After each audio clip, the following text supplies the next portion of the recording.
Chair, we can proceed with the proceeding. Thank you very much. No, thank you very much, Secretary.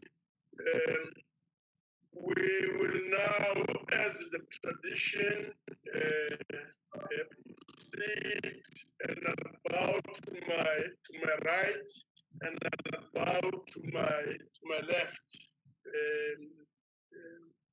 At this point, honorable delegates, we should take a moment at this point to reflect on the galaxy of departed stars that we have lost today and over time. Think of Thomas Madiko Mantata, Ahmad Tango, and as I was saying more recently, the loss of and the passing of George Resource. So as we remember and reflect on this galaxy of stars and patriots, I would request delegates to take this moment and observe a moment of silence for prayer or meditation. Let's please do so for our heads.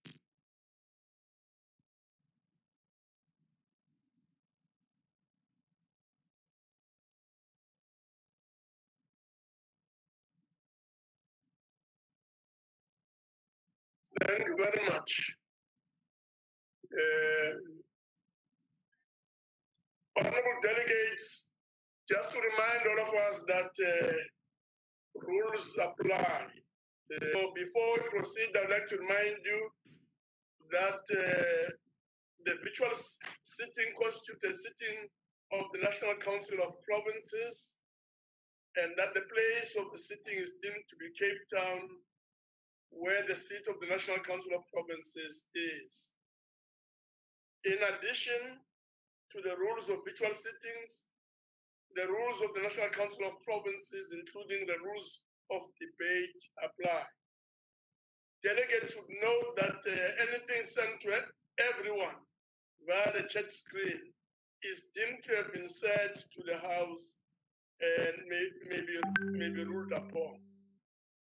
Delegates enjoy the same powers and privileges that apply in the sitting of the National Council of Provinces.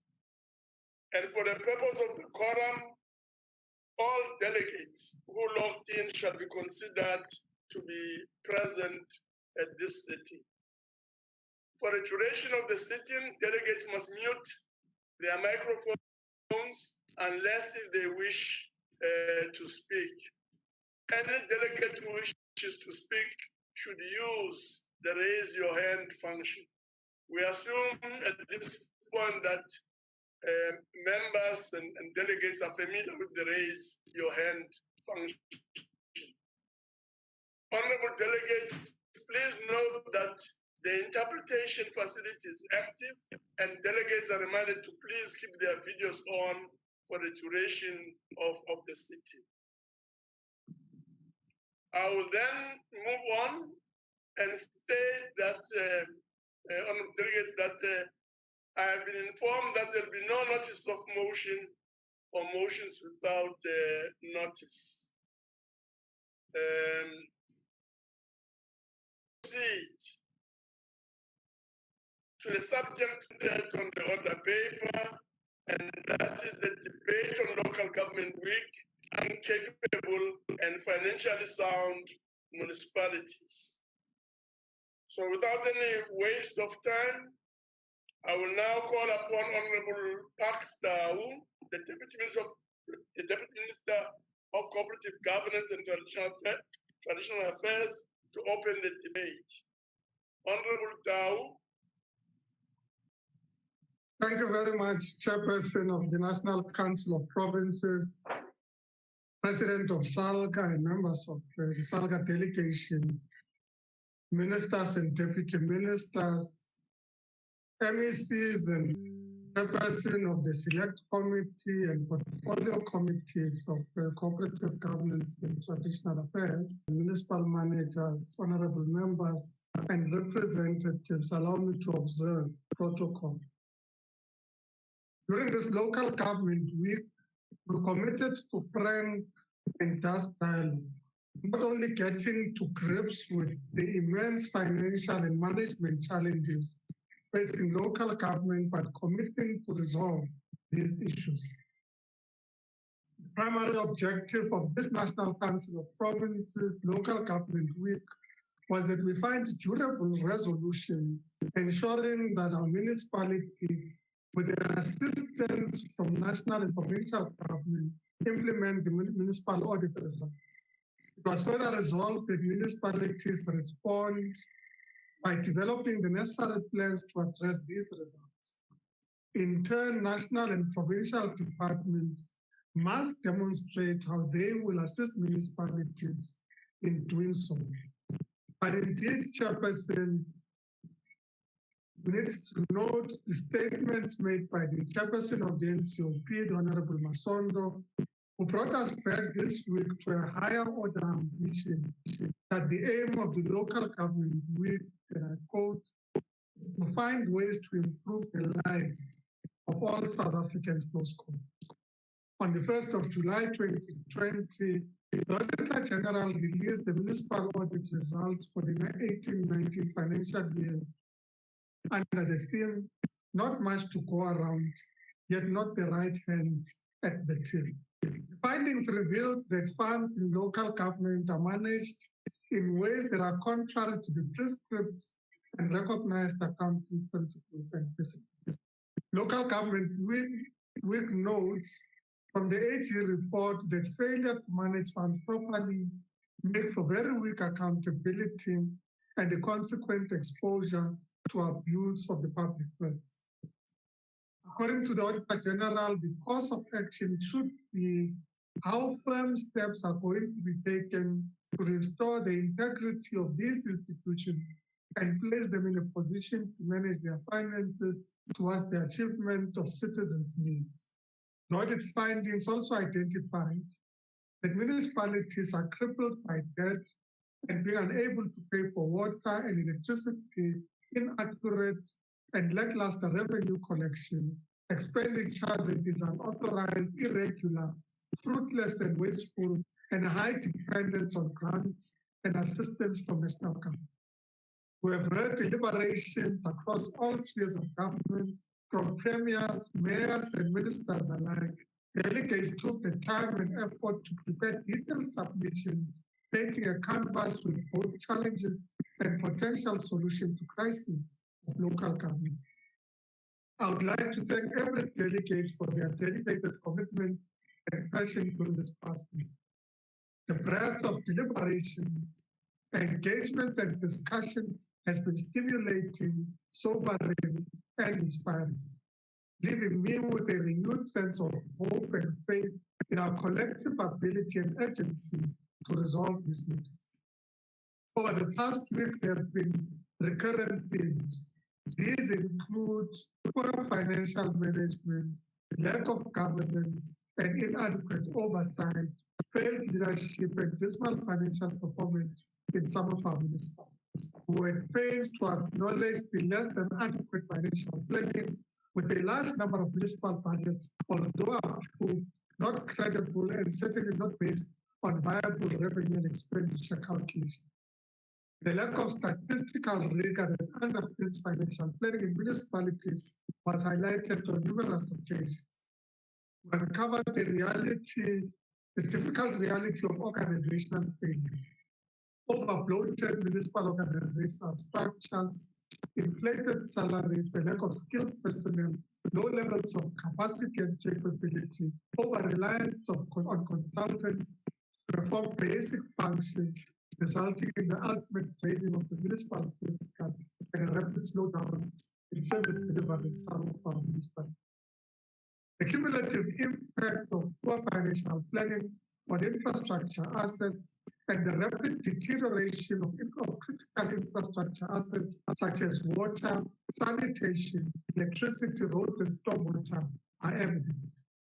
While asset maintenance and upgrades lack, paradoxically, there is underspending on conditional grants compounded by inadequate and burdensome procurement systems. As if we thought things could not get worse, the coronavirus pandemic adds to our woes in ways that have been articulated more eruditely by delegates here and not worth belaboring.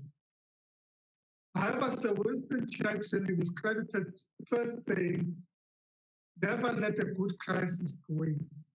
He said it in the mid-1940s as we were approaching the end of World War II. And these words could never be more apt now.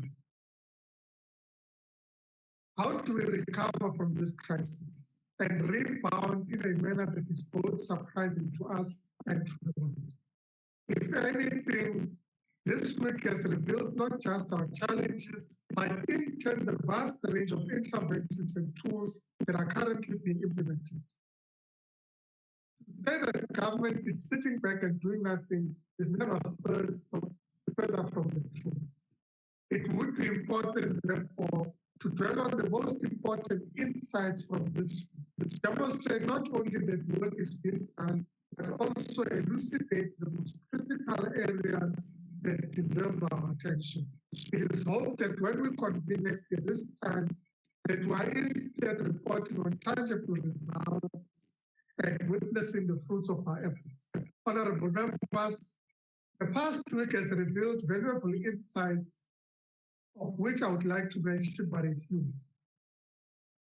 A multifaceted problem requiring a multifaceted and all-of-government approach is required. There's been general consensus across many submissions about the multifaceted problems and challenges facing local government. And this requires action from all of us. While the manifestation or symptoms of the problem reveal themselves starkly in the AG's report, in fact, the crisis in local government is not just administrative, but structural and sometimes political.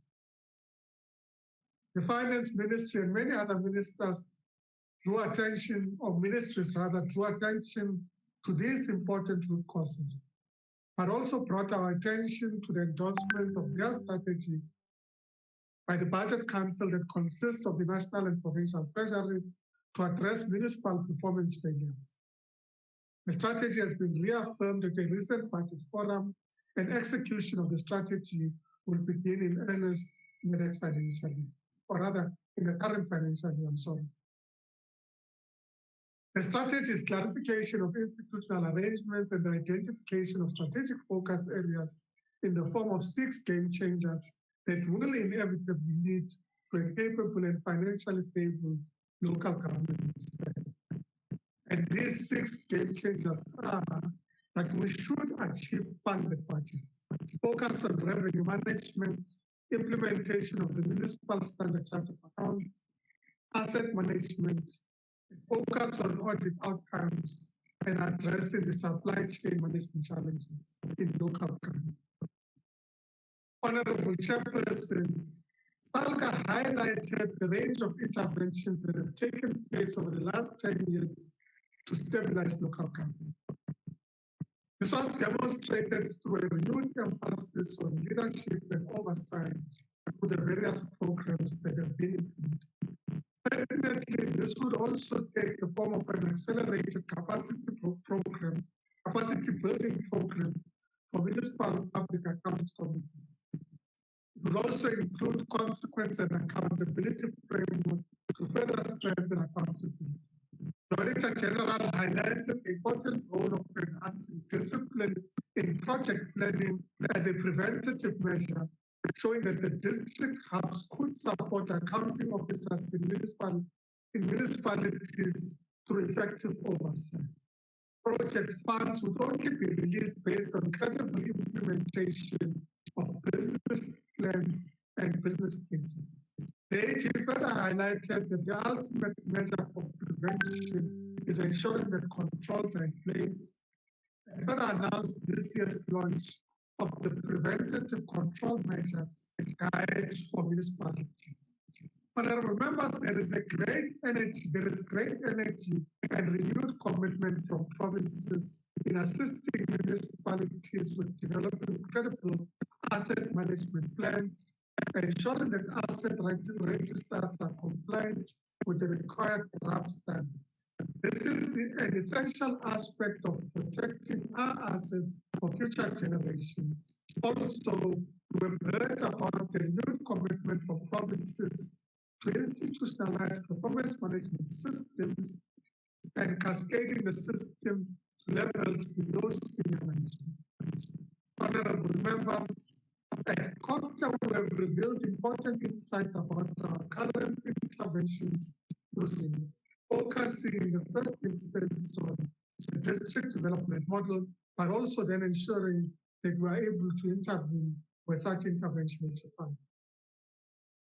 We welcome the commitment and support from the NCOP to provide an enhanced oversight role for the district development model, specifically supporting areas of talent acquisition, performance management, entrenching Matupile principles, and building sound stakeholder relations. We maintain that the district development model remains an important Section 154 intervention, but also it is the ultimate mechanism of support to local government. And we welcome the commitment from this important forum to implement the district development model. To reiterate in response to the lack of clarity regarding the implementation of Section 139, we drafted an intergovernmental monitoring and support interventions bill, which clarifies how to interpret Section 139 and Section 100 of the Constitution. This is currently being processed through government and will add much more implementation clarity and certainty in application. Honorable members, we've also started an important process at COPTA together with national partners to review the municipal revenue system.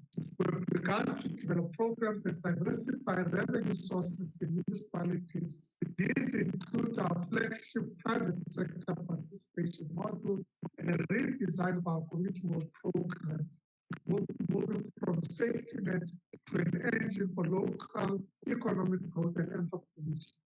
There are critical action and decision areas highlighted by this forum that we need, however, to take for municipal debt and ensuring that we are able to resolve the escalating municipal debt of people owing municipalities and indeed of municipalities owing government entities and other government departments also owing municipalities. We need to focus on revenue collection. We need to ensure that we address matters of electricity reticulation and the reticulation of water services. We need to focus on the devolution of functions, in particular those that have been ongoing, that have been a subject of ongoing discussions, notably housing and transport. We need to review equitable share calculations, both vertically and horizontally. We need to focus on unfunded mandates that place an additional burden on our municipalities. And we need to take forward the zero-based budgeting model that has been championed by the Minister of Finance on behalf of all of government. These are but just some of the interventions that we require. Honorable Chairperson, and let me take this opportunity once again to thank you and all the members of the National Council of Provinces. Thank you very much. Thank you very much, Deputy Minister. We'll move to Honorable Ngadime. Honorable Ngadime, President of Salaga. Thank you very much, Chairperson, and good morning to you, the Deputy Chairperson of NCOP, Honorable Minister of COPTA in absentia, represented by the Deputy Minister Tau, all MECs present, Honorable members of the NCOP, SALGA representative to the NCOP, and all our attendants. Allow me to start on behalf of the collective leadership of South African Local Government Association by thanking you, Chair, and the National Council of Provinces for once more creating an opportunity for a dedicated reflection on local government. Honorable Chair, at the start of this 2020 edition of the NCOP Local Government Week, we had hoped as we opportunity to propose lasting, practical, and sustainable solutions. We further trusted that the local government week would provide an opportunity to mobilize all three spheres of government to plan together, implement jointly, and monitor in the interest of building a capable and financially sound municipalities as per the theme of this gathering. As we now reflect over the past few days, and in particular our sincere expectation as we will venture into providing credible solutions, we hold the respective view that a number of vexing issues, as raised during the opening session on Tuesday, had not been thoroughly reflected upon. Honorable Chair, due to the continued relevance and importance of those issues, I would like to once again use this opportunity to reinforce the critical nature of what they are. We had raised an issue of political governance matters, Chair, and was still of the view that a new arrangement for the identification, deployment, and capacitation of councillors must be found if we really want to improve political governance in municipalities. Remember, political governance equally translates to political oversight, which must assist with. We also raised issues of institutional matters. We must urgently address rural and poor municipalities of the high caliber skills necessary to turn them around. Firstly, whilst we are acknowledging that an attempt is made in the current upper limit notice of remuneration of senior managers, we should, however, find better ways and means of incentivizing the attracting of the right level of skills to our small, rural, and poor communities, remembering that a huge chunk of our people municipalities. But secondly, at senior management, we propose that legislative reforms be considered and canvassed so that a transversal panel comprising of SAGA, provincial treasuries, be established to process all senior municipal appointments. This mechanism will ensure uniformity of the processes, considerations, outcomes, requirements, etc. But it will also assist by putting the provincial government of Coctas as part of the process and allow MECs to be able to oversee rather than the battle that we have, which delays, which comes at the end of the process and seeking of a concurrence. Honorable Chair, we also want to re-emphasize matters relating to the white paper on local government assumptions.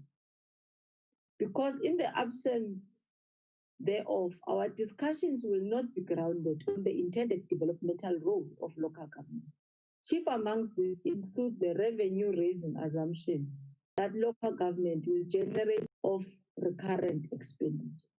We have heard, not only this week, but also confirmed by the Auditor General recent municipal finance management audit outcomes, that the current reality is that municipalities are under extreme cash flow constraints.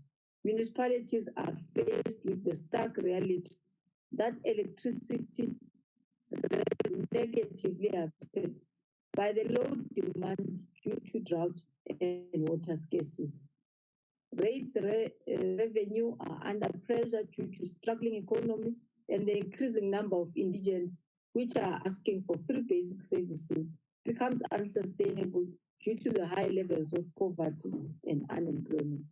It is therefore our submission that fundamental in making municipalities developmental is an urgent need to sort out some of these lingering challenges arising from the current fiscal framework. To cut to the chase, Honorable Chair, we are advancing a view that serious consideration should be given to starting a clean slate and therefore give serious considerations to writing off debts that are in excess of 120 days.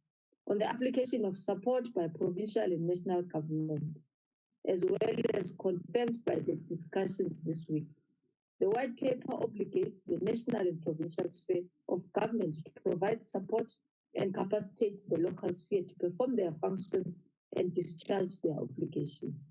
It is our considered view that not much has been done to diligently give effect to this, as we instead observe an unprecedented state of inappropriate invocation of Section 139 interventions, some perpetual since 2004, whilst others have not been assisted with capacity since 2016 elections, instead directly imposed with Section 139 support interventions would have been most appropriate type of an intervention needed in those municipalities. We therefore suggest that within the context that government has for the last 19 years introduced numerous interventions to improve the functions of municipalities and with very minimal success, should we note instead consider a comprehensive review to assess the state of local government with a view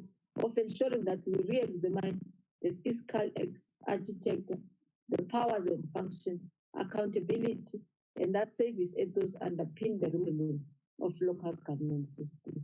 We therefore suggest that the promulgation of the interventions bill should be expedited to create a predictable framework of support to the municipalities and thus eliminate subjective political factors being used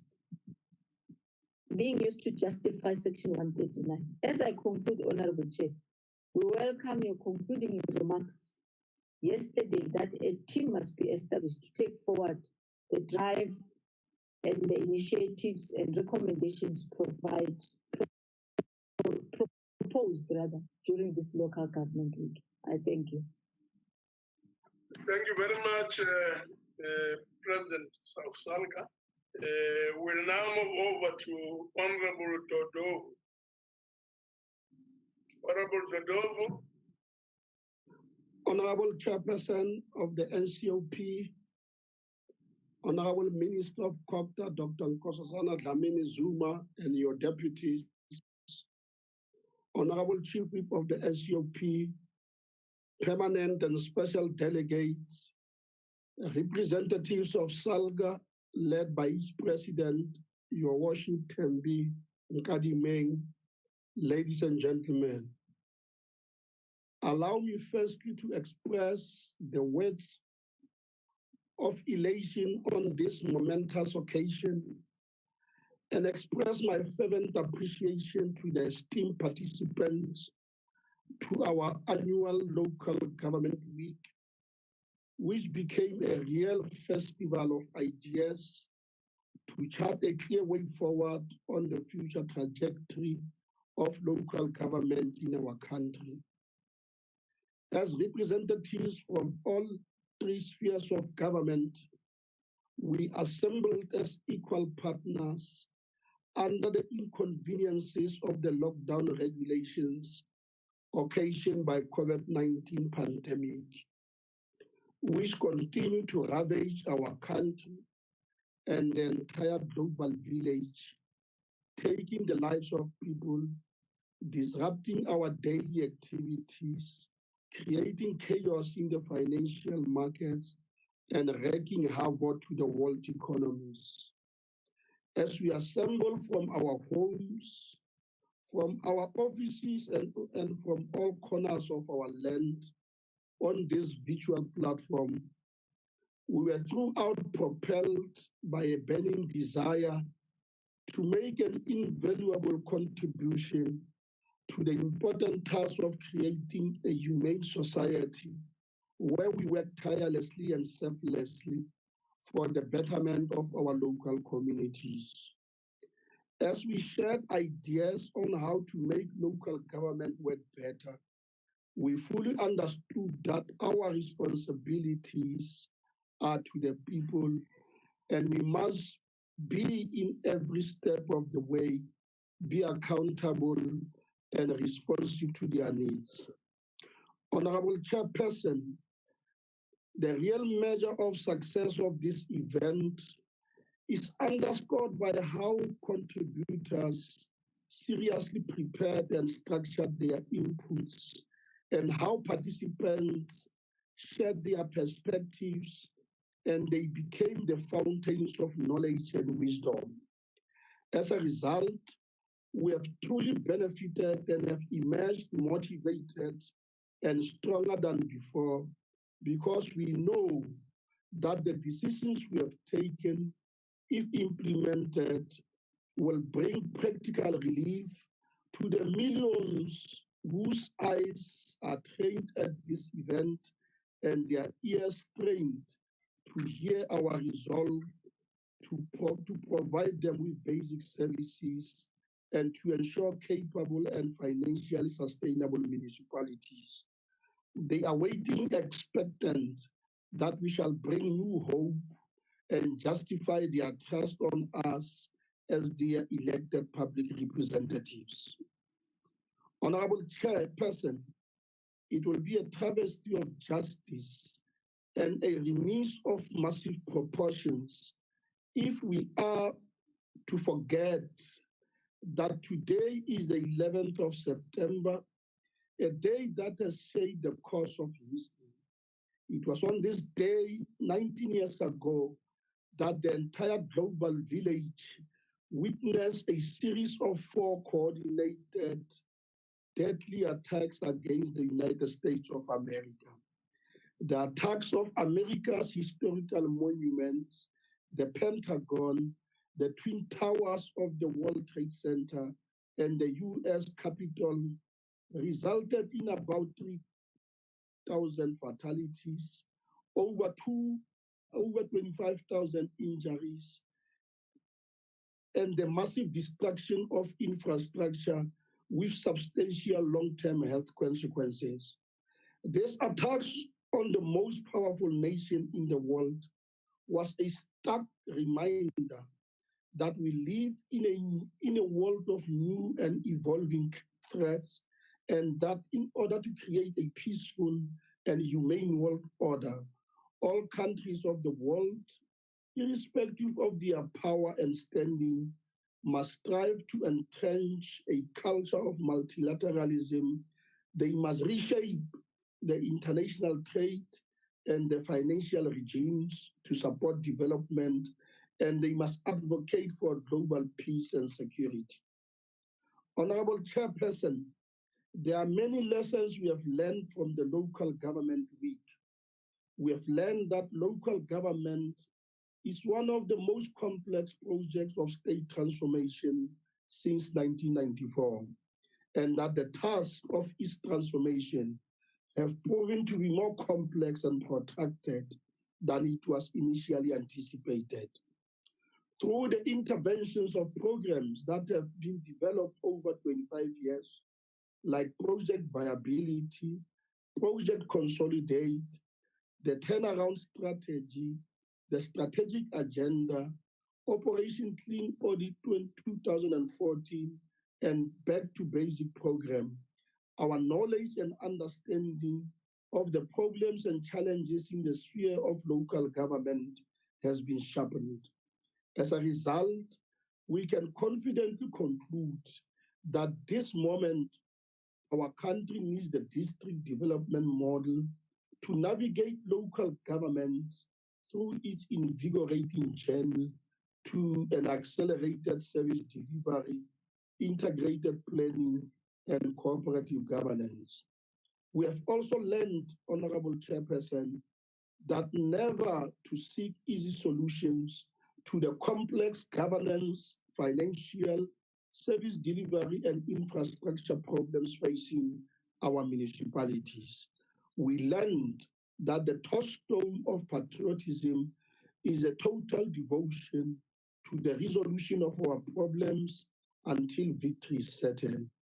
We now know better that the building of capable and financially sustainable municipalities amounts to building a secure future of hope for the people of our country and for posterity. This is so critically important because in the recent period, Honorable Chairperson, we have seen the collapse of municipal finance with many of our municipalities in vulnerable positions needing urgent attention, while many have regressed audit opinions with negative cash flow balances and increased unauthorized, irregular, wasteful expenditure skyrocketing. While most municipalities lack the ability to collect revenue from consumers and have the budget deficits with their expenditures exceeding their incomes, others have adopted the unfunded budgets and are unable to pay creditors and third-party agents. To compound the problems, many municipalities owe ESCOM and water boards billions of rands. Honorable Chair, contrary to the Municipal Finance Management Act, about 14 municipalities in Limpopo, Northwest, and Gauteng made deposits in the VBS Mutual Bank. If we are serious in dealing with corruption and financial misconducts, and to enforce accountability and consequence management, such gross violations require concomitant actions from the respective local authorities. Despite regarding municipalities as the cold face of service delivery and the sphere closest to the people, the situation painted above is undesirable and indeed impede the municipalities from providing accountable governance, from creating safe and healthy environments where people live, and from ensuring social and economic development for their residents.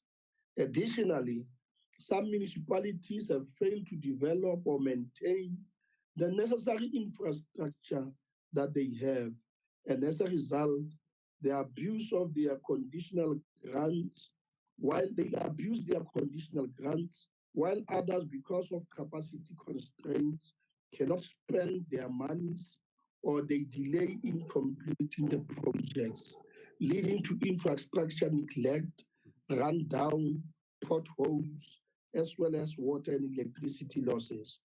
The above situation, Honorable Chair, has led to different provincial executives intervening through the invocation of Section 139 of the Constitution.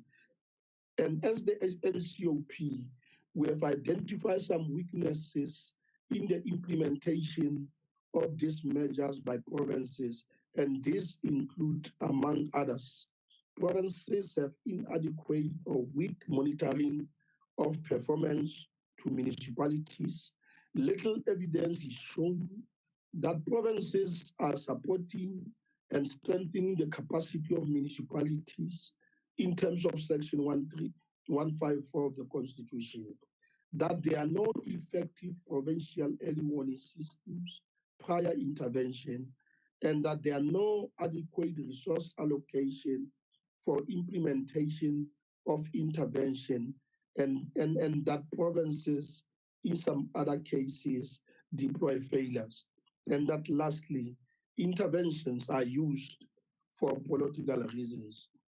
In view of the above, Honorable Chairperson, we propose the following measures to improve the intervention as applied by the provinces: that they must establish the early warning systems, that there must be proper diagnosis of the problems within the municipalities, and that these interventions must be targeted, that the provinces must strengthen their monitoring and support function of the municipalities, and that the interventions must be very clearly defined with specific objectives.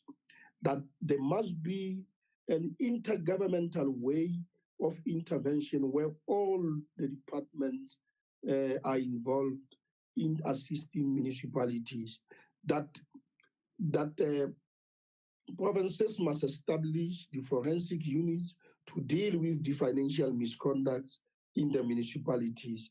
That there must also be strong focus on the participation of local communities so that they are involved as part of our spirit of people-centered approach to development. That provinces must develop exit strategies after the intervention. That in addition to that, the national government must expedite the facilitation of the bill that must govern this particular thing. In conclusion, we want to say, Honorable Chairperson, that the time is now to ensure that we work and we remove all the obstacles that impede the process for the developmental objective agenda of our society, so that at the end of the day, our municipalities must remain the engines and drivers of economic development, of job creation, of poverty alleviation, and the empowerment of the local people. On that way, thank you very much, Honorable Chair. Thanks. No, thank you very much, Honorable Dodovu. I will now hand over to Honorable Winnie Ngwenya, as we call upon Honorable Fessa to begin speaking.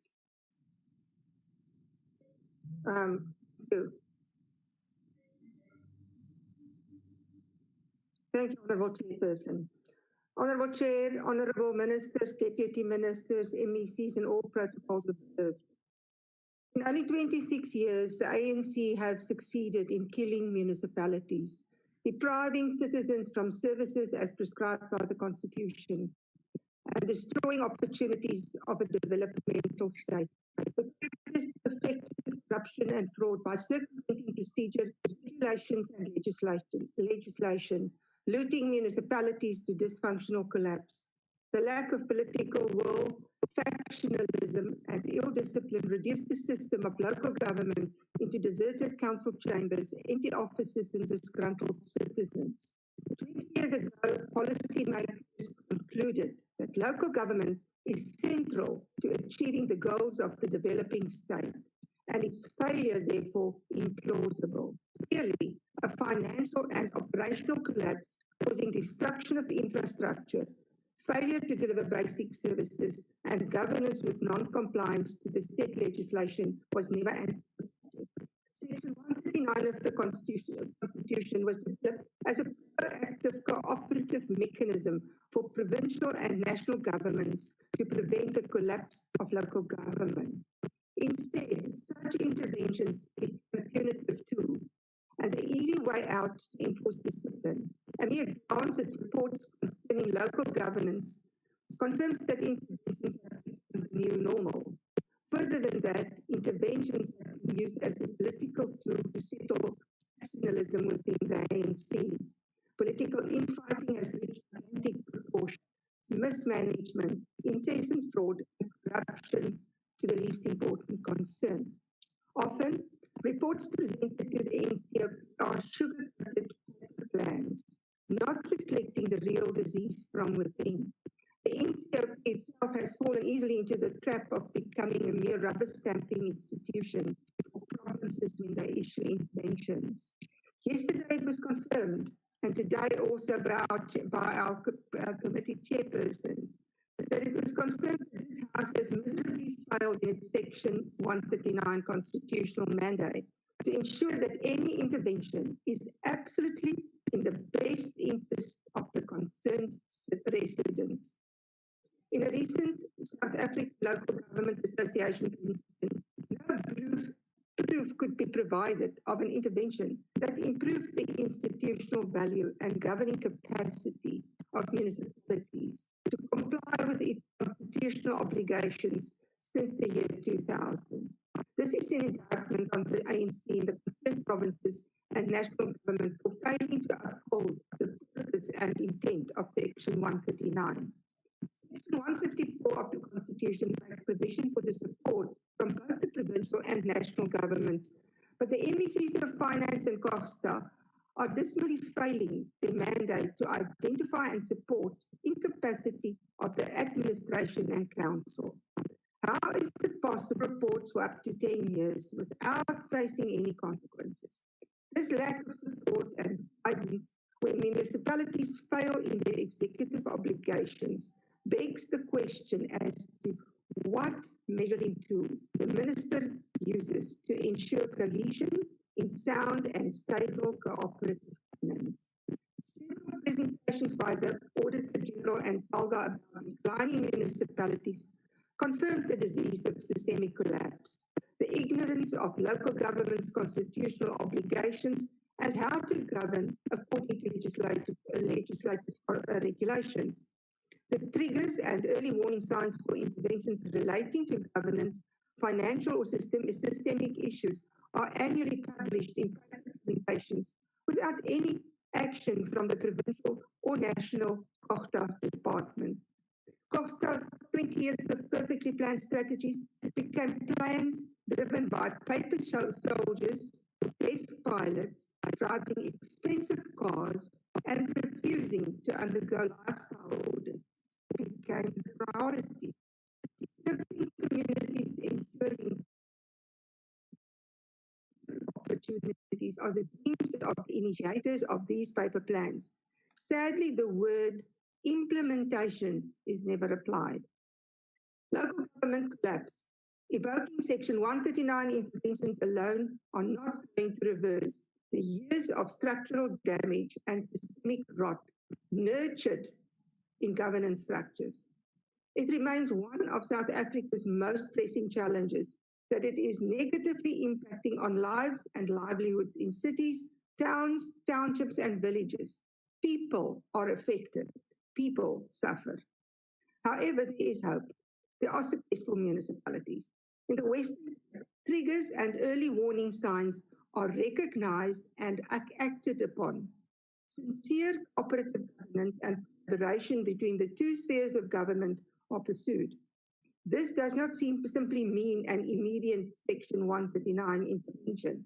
It can be the sharing of skills, knowledge, and guidance from provincial governments to municipal departments in order to proactively isolate the problem before it manifests into a disaster. Section 139 interventions can only be called for when support from the provincial government has not been enough in halting complications. The question is, how do we measure this support? This is that the legislation and regulations to ensure to achieve clean governance. The same legislation enables the DA to govern municipalities with excellence. Even ANC municipalities in the Western Cape are far more successful than in other provinces. Although this is due to the DA's outstanding work ethic, it does prove that it can be done in other parts of the country as well. Provinces as well as the NCOP should start taking the matter more seriously and through local governments is applied across the country. Thank you. Thank you, Honourable Member. The next speaker is Honourable Ngata, Eastern Cape MEC for COGTA.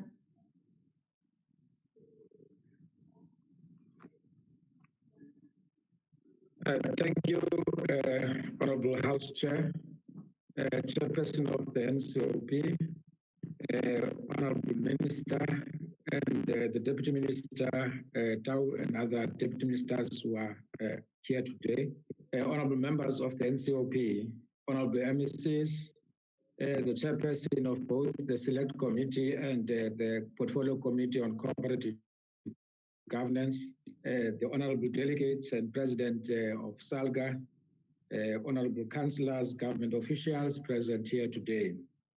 Greetings to everyone who have joined this last day of the National Council of Provinces.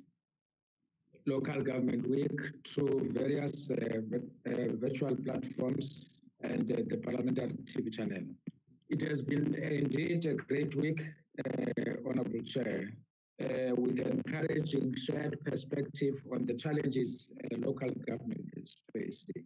And Honourable Chair, on behalf of the people of the province, I wish to join the Chair of NCOP and honourable members to salute the towering giant of the liberation struggle, the revered people's advocate, George Bezos.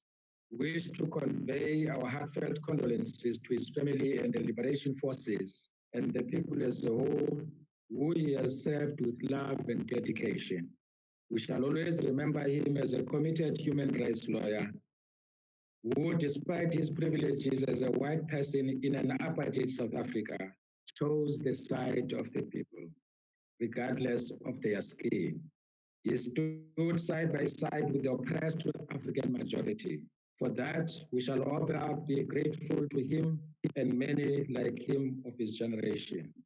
In his memory and of other fallen heroes and heroines of our struggle, we shall all commit in building a prosperous South Africa, free of racism, free of gender-based violence, free of corruption. Let us build a South Africa that values human life before profit, and may his soul rest in eternal peace. As expressed, Honourable Chair, on the second day of this important program, as the NCOP, we remain grateful for us having been afforded the opportunity to participate in this NCOP Local Government Week. It has been a necessary and enriching experience. We trust that all of us will emerge out of this Local Government Week with more committed to the task bestowed upon us by the people. The NCOP Local Government Week constitutes one of the practical steps towards ensuring functional local government that is capable of delivering to the needs and aspirations of the people. I am glad, Honourable Chair, that under the guidance of my organization, the African National Congress, we have been in the forefront in being frank about the weaknesses and challenges facing local government. We did not hide anything. However, we did not end there. As a province and other honourable members, we have indicated what steps are we taking to change things around. For things have to be changed and they have to change for the better. We're quite aware that the patience of our people is running thin, and that we understand. And therefore, as we commit to this project of renewing our country, renewing our own movement, we commit to the measures that we have tabled here to turn things around. We've been frank about the current state of financial management in local government, that it is dire, and that is characterized by a number of objective and subjective realities, which render many municipalities not being capable and financially sound. And we have did indicate the measures that we have taken as a province, including convening a special Munimeg that put measures. And we've been frank about the glaring instability in some councils, which render councils incapable of exercising effective oversight. To this end, we're working together with all our municipalities, with Provincial Treasurer Salga, to ensure that municipalities and councils and office bearers of municipalities exercise effective oversight. Oversight is the key word that we're taking forward in order to change things around. That leadership must set the tone at the top to ensure sound financial management, to ensure consequence management for frustration. That leadership in setting this tone must ensure that our work is underpinned by professionalizing local government, to ensure that officials and us as political leadership, we stick to our lanes. We do not politicize administration or functionalize administration. That is the commitment we are making as a province, as a contribution to the program of the African National Congress. We've been frank that in many of the municipalities, The control environments and accountability mechanisms are dysfunctional. And in some, they're deliberately collapsed for corrupt means. And over time, some elements within and outside the state have deliberately created space for their corruption network, which must be confronted. And we are determined to confront, and we must commit to uproot corruption as it robs the millions of our people that which is rightfully ours. And as a response, in addition to the measures that we've indicated in the past 2 days, that we're working to ensure that the audit committees, as part of critical, oversight structures, report councils on the effectiveness of internal controls and management of risk and implementation of audit remedial plans on a quarterly basis. And some reports must reach the office of the MEC on a monthly basis. And we'll also show that there's a culture of accountability. And we know that when we introduce a culture of accountability, as we have said, there's going to be resistance. And therefore, we are committing to sort of consolidate our own efforts in this regard, as those who are against this project of renewing are also coordinating their efforts to fight back.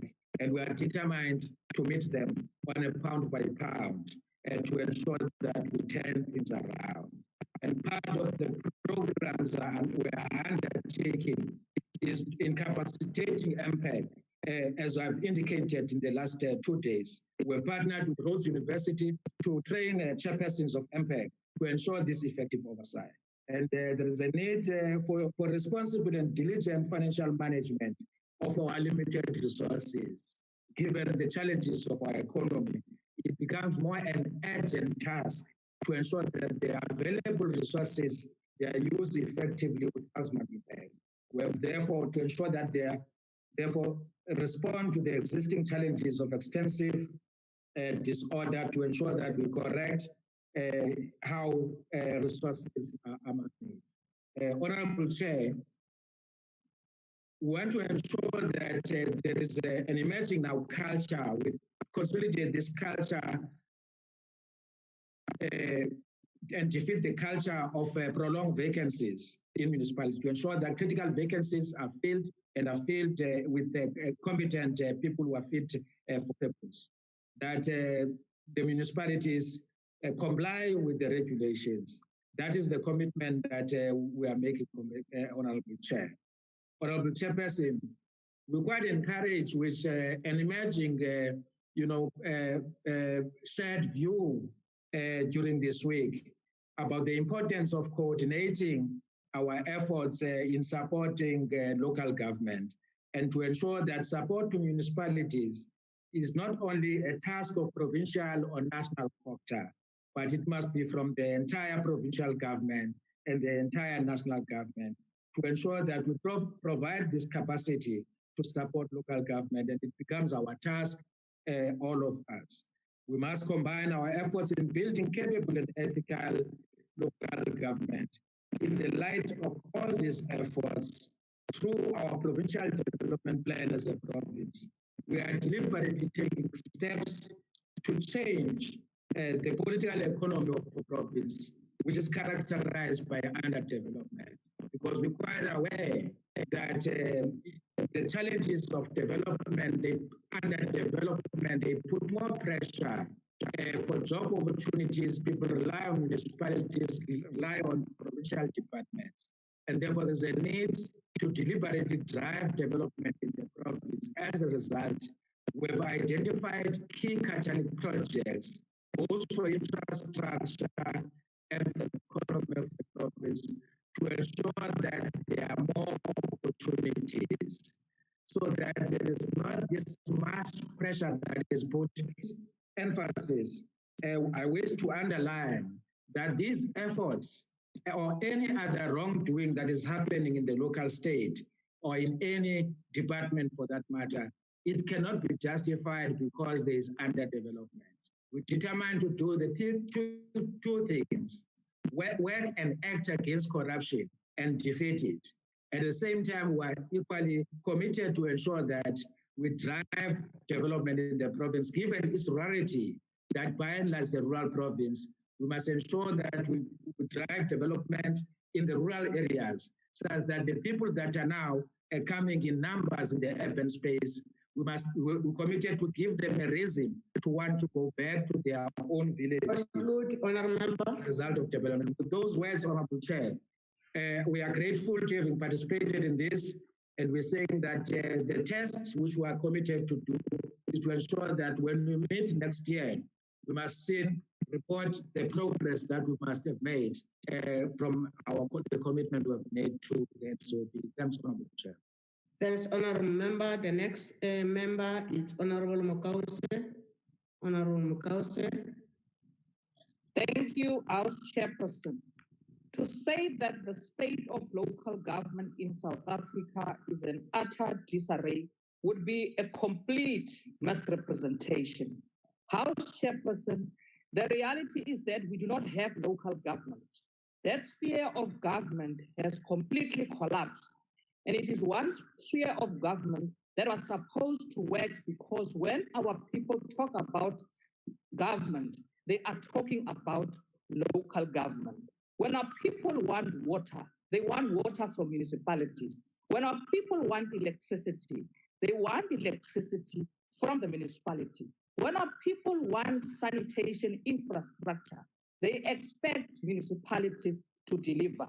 Our people want roads, refuse collection, sewage maintenance, grass cutting on the side of the road, and infrastructure maintenance from their municipalities, because their municipalities are at the cold phase of service delivery. And we will deal with administration and dysfunctionality issue later, House Chairperson. First, let's deal with the failure to create local government and municipalities that would be capable and financially sound.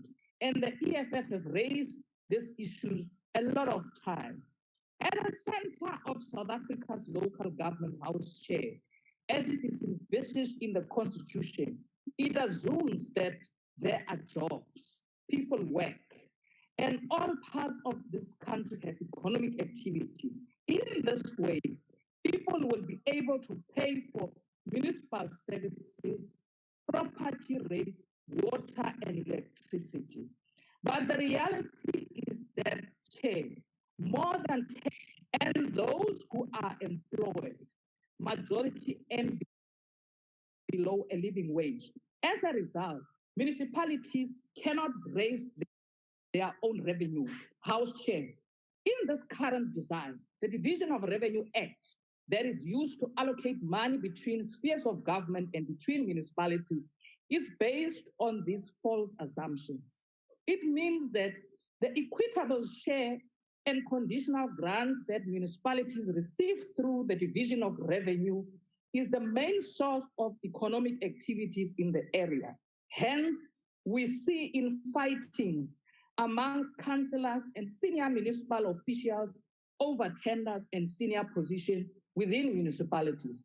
This is how the ruling party has been able to maintain apartheid spatial planning, because even municipalities such as Metro, who are able to raise revenue, prioritize mostly affluent areas and wide residents, while our people in informal settlements and townships such as Langa, Umlazi, Alexander, Marikana, Diepsloot, and many other areas continue to live in apartheid structure settlements. With each year that passes, municipalities have descended deeper and deeper into the state of chaos, Chair. And if we do not change the Division of Revenue Bill, our municipalities, we will continue to see hopelessness, delusionness, and frustrations marked by service delivery protests, violent crime, and corruption. Instead of solving problems of poverty, eliminate inequality, and reshape our society, our municipalities do not have capacity, and they outsource even the most basic things such as delivery of mail in their own offices. This is happening, Chairperson. We have seen it. Through tender, prices are inflated, monies are stolen, and most of the time, projects are left incomplete because goods were not delivered. House Chairperson, we need to rethink municipalities and, in addition, amending division of revenue and equitable share. Municipality capacity.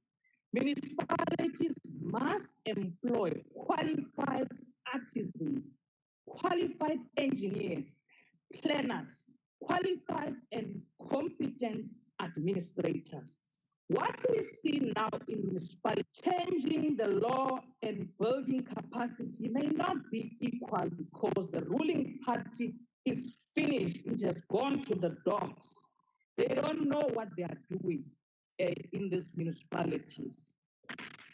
15 municipalities in the Northwest House Chairperson are under administration, and there is no sign of improvement at all.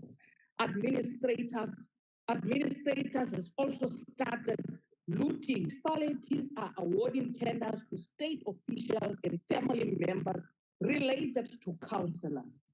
This is in the Auditor General's report 2018-2019. In Mpumalanga and Northern Cape, there is so much instability caused by political infighting amongst members of the ruling party that they have forgotten about service delivery to their people who voted them into power.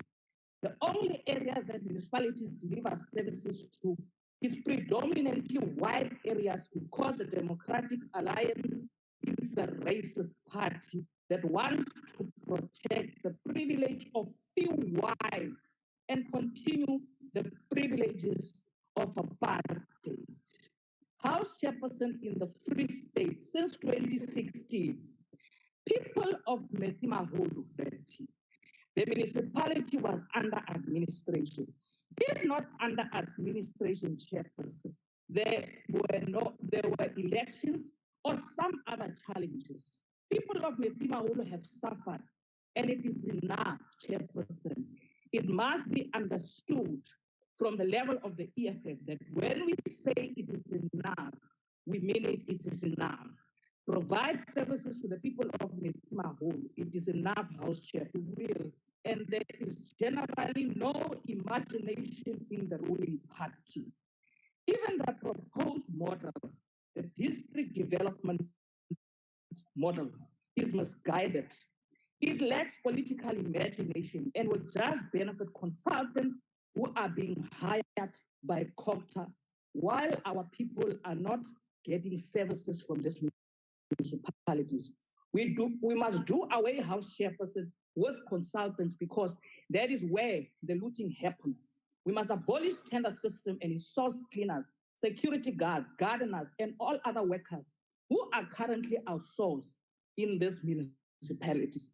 Our municipalities must procure majority of the goods that they use from local suppliers and should prioritize women and youth who are owning business in the locality.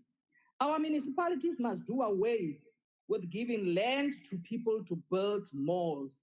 They should build special economic zones and invite investors in their own locality.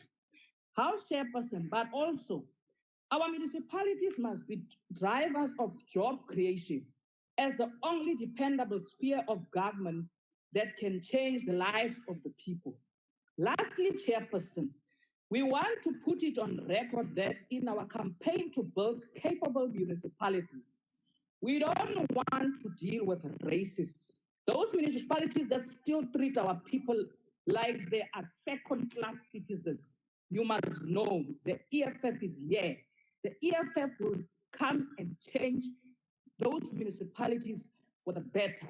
It is only the EFF that has a believable and practical plan on jobs, land, and capable municipalities. It is the only EFF House Chairperson that will radically make municipalities an important sphere of local government and create jobs in the local.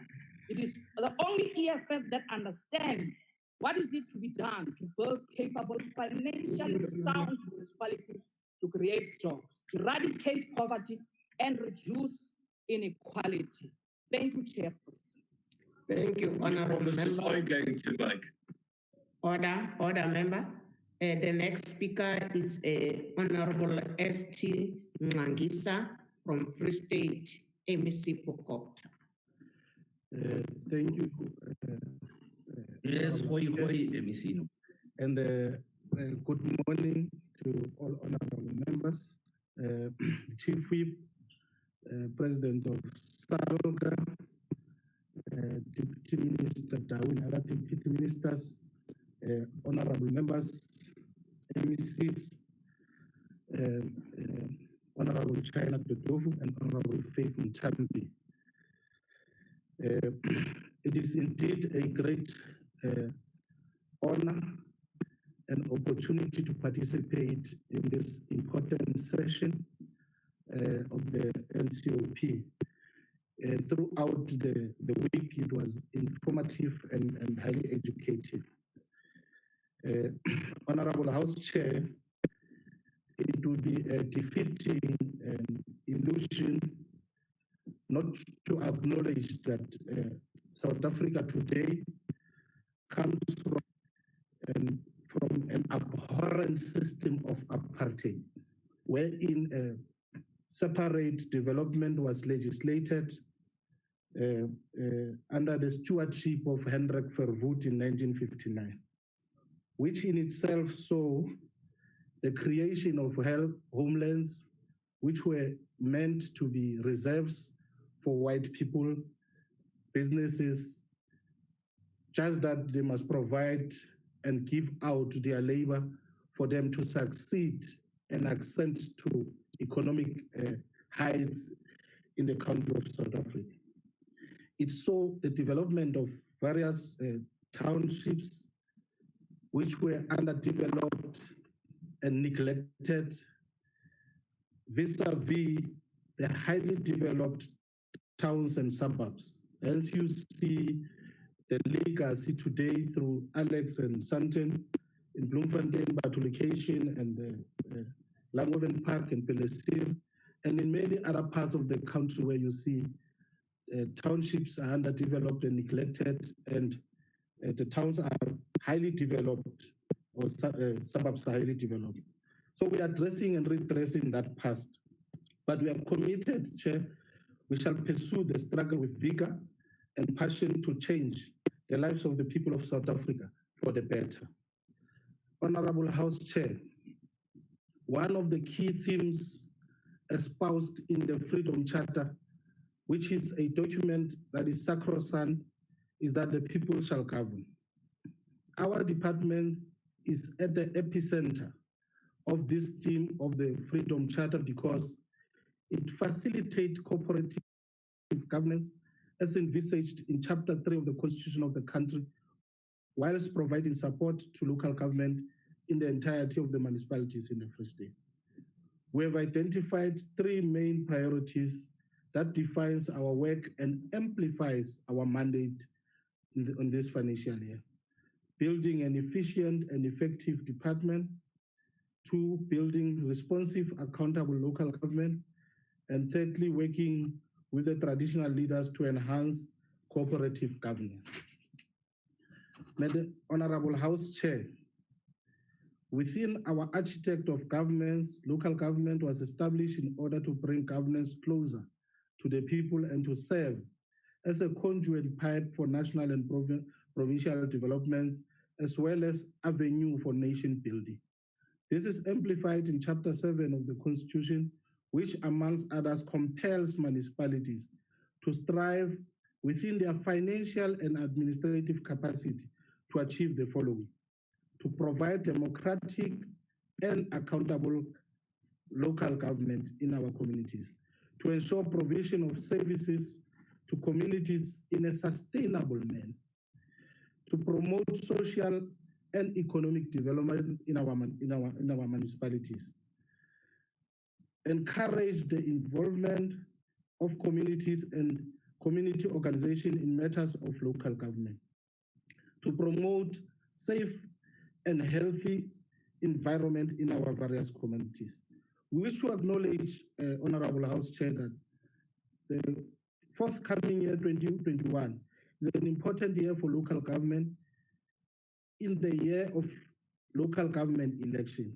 In the past period, statistics has shown a decline in voter turnout as opposed to national and provincial elections. This low voter turnout is a direct threat to democracy as it comprises the legitimacy of the elected leaders. In order to combat this, it is with the importance for municipalities to ensure that more voters are registered. This provides an opportunity for municipalities to revive and reposition what communities and revitalize the work of the community development workers. In this financial year, the department will review the existing guidelines for establishment and operation of what communities. The department will also review the municipal standing rules and orders to ensure that there's proper and effective participation of communities in the processes of government so that they gain and become part of the processes of running of government.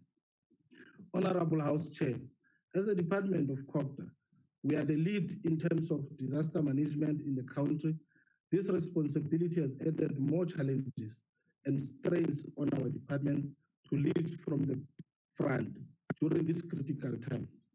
This has posed both an opportunity to carry the fight with pride, but has also imposed a challenge to the department to try to navigate through the pandemic with the limited resources at our disposal.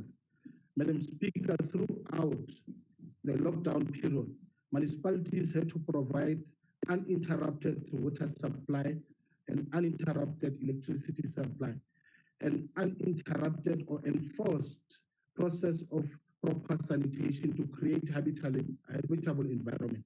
And this has contributed largely in saving many lives of the people of South Africa who could have succumbed to the disease and ultimately losing their lives. We, however, wish to reiterate and express the views that were expressed earlier on in the week by the Minister, that we need a close contact and meeting with ESCOM and water boards to be able to amicably resolve the outstanding debt and other problems that bedevil these entities and municipalities. And we are welcoming with open hands and enthusiastic the district development model, which to a large extent is going to coordinate and finally have one budget, one nation, and everybody is going to be processing all government activities through the district development model. We are happy that we've made progress and serious progress in that regard. We want to reiterate that it is prudent and a constitutional imperative to invoke Section 139. And in the municipalities of the Free State, Section 139 was properly, legislatively and correctly invoked to bring back governance in the interest of the people of South Africa. And in particular, Metsimaholo, House Chair, the situation there was beyond redemption. Hence, we had to intervene. The municipality was dissolved first because there was problems of political instability, but secondly, at the moment, the intervention is as a result of vigilante tactics by other political parties in Metsimaholo that disadvantage and deprive our people their deserved and rightful services that the municipality must provide. We commit, Chair, and also instructed and take cue from our leader, Ubabu Nelson Mandela, when he says, everyone can rise above their circumstances and achieve success if they are dedicated to and passionate about what they do. And in this, we take strength and agree that we will do everything in our power to ensure that local government does change. And he further said, for the last time, it always seems impossible until it is. Thank you, Honorable Member. The next speaker is Honorable Nomantu Nkomo Ralehoko, Gauteng MEC for Finance. Over to you, Comrade Nomantu. Thank you, House Chair. And let me quickly greet House Chair, the Chairperson of the NCOP, Dr. Masondo, Minister for Cooperative Governance and Traditional Affairs, Mamukosazana Dlamini Zuma, Minister for Finance, Ntate Mboweni, President of the South African Local Government Association, Councillor Nkadimeng, Deputy Minister of COGTA, Honorable Pakstau, Deputy Minister of COGTA again, Ntate Papela, Deputy Minister of Finance, Masondo, NCOP House and House, both of you, Winnie Ngwenya and Chomwenyambi, Chief Whip of the NCOP and Tatemo High, and members of the Provincial Executive Council that are here, members of SALCA, mayors and councillors, leaders and stakeholders, stakeholder organizations in the local government sector. Ladies and gentlemen, thank you for the opportunity to participate in the debate in the 2020 Local Government Week under the theme Ensuring Capable and Financial Sound Municipalities. Program Director, before I start with the debate, I would like to convey our heartfelt condolences to the Bezos family for their loss. Ndate George Bezos' passing is a national loss. South Africans will forever remember him for his contribution of the fight against apartheid. His name has been cemented in the history. Ladies and gentlemen, local government remains an important sphere in the realization of the developmental stage as a vehicle of direct service delivery to citizens. The deliberations in the past week have been very insightful, but mostly concerning as the state of municipalities in South Africa continues to depreciate under the severe financial strains due to several factors. Let me take this opportunity again to commend municipalities in Gauteng as most of the municipalities in the province received unqualified audit opinions from the Auditor General. However, the finding of the Auditor General does not exempt municipalities from some of the challenges expressed in the duration of the week. On Tuesday, the Minister of Cooperative Governance and Traditional Affairs, Honorable Dr. Nkosazana Dlamini Zuma, stated that 46 municipalities in South Africa are under administration because of several reasons, ranging from financial mismanagement to political instability. In Gauteng, 3 municipalities are currently under administration due to financial mismanagement, and as a province, we are also in a process of implementing Section 135 of the MFMA in Rand West City. And furthermore, Madam Chair, 9 out of 11 municipalities are under financial distress. This means that the majority of the municipalities in Gauteng are not financially sustainable, such that municipalities do not have the ability to survive any form of pandemic or disasters.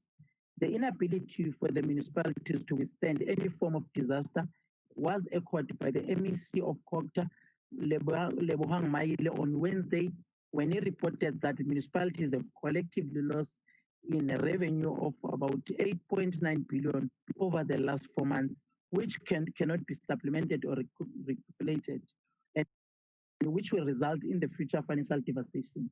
A loss of 8.9 billion rand remains a decline in operating by expenditure and persistence of negative cash balances, which will have a dire implication for municipalities and which will have an impact on the ability of municipalities to deliver services and to develop and maintain the infrastructure that is required by its residents without increasing rates under a severe economic climate.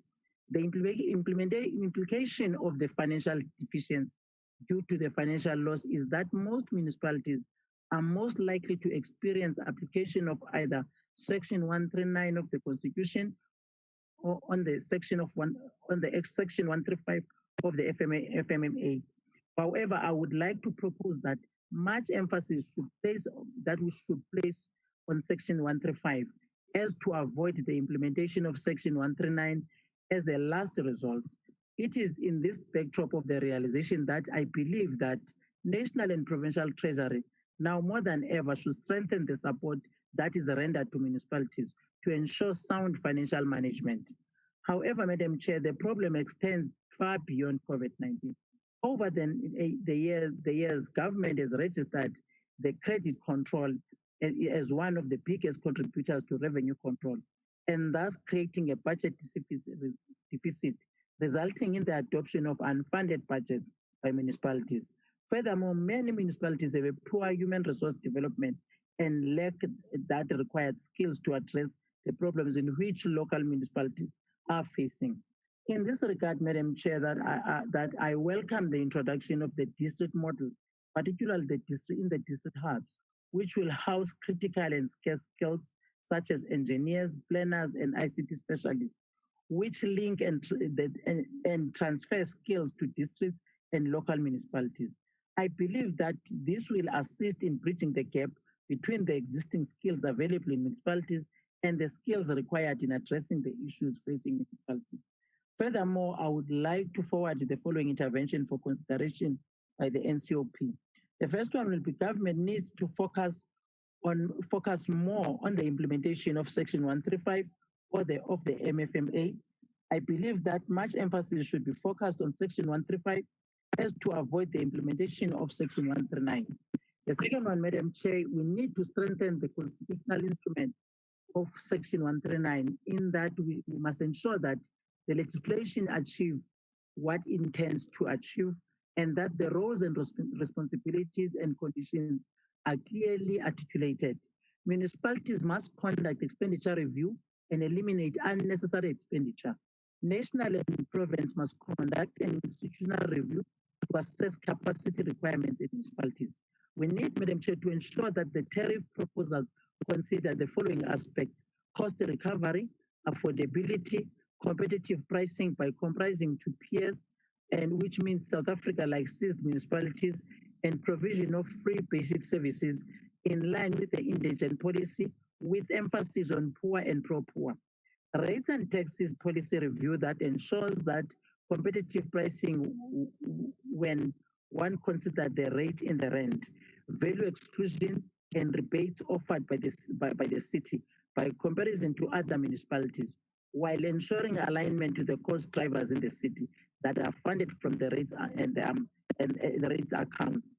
Municipalities should roll out the prepaid and smart metering to improve collection ratio and manage consumption. Municipalities should actively improve the level of confidence that indigents are not targeted through target credit control processes, thereby making it easier to develop and implement a comprehensive credit control policy. The result is an effective zero tolerance attitude towards the non-payment of debtors, balances, and therefore improved collection rates and cash flows.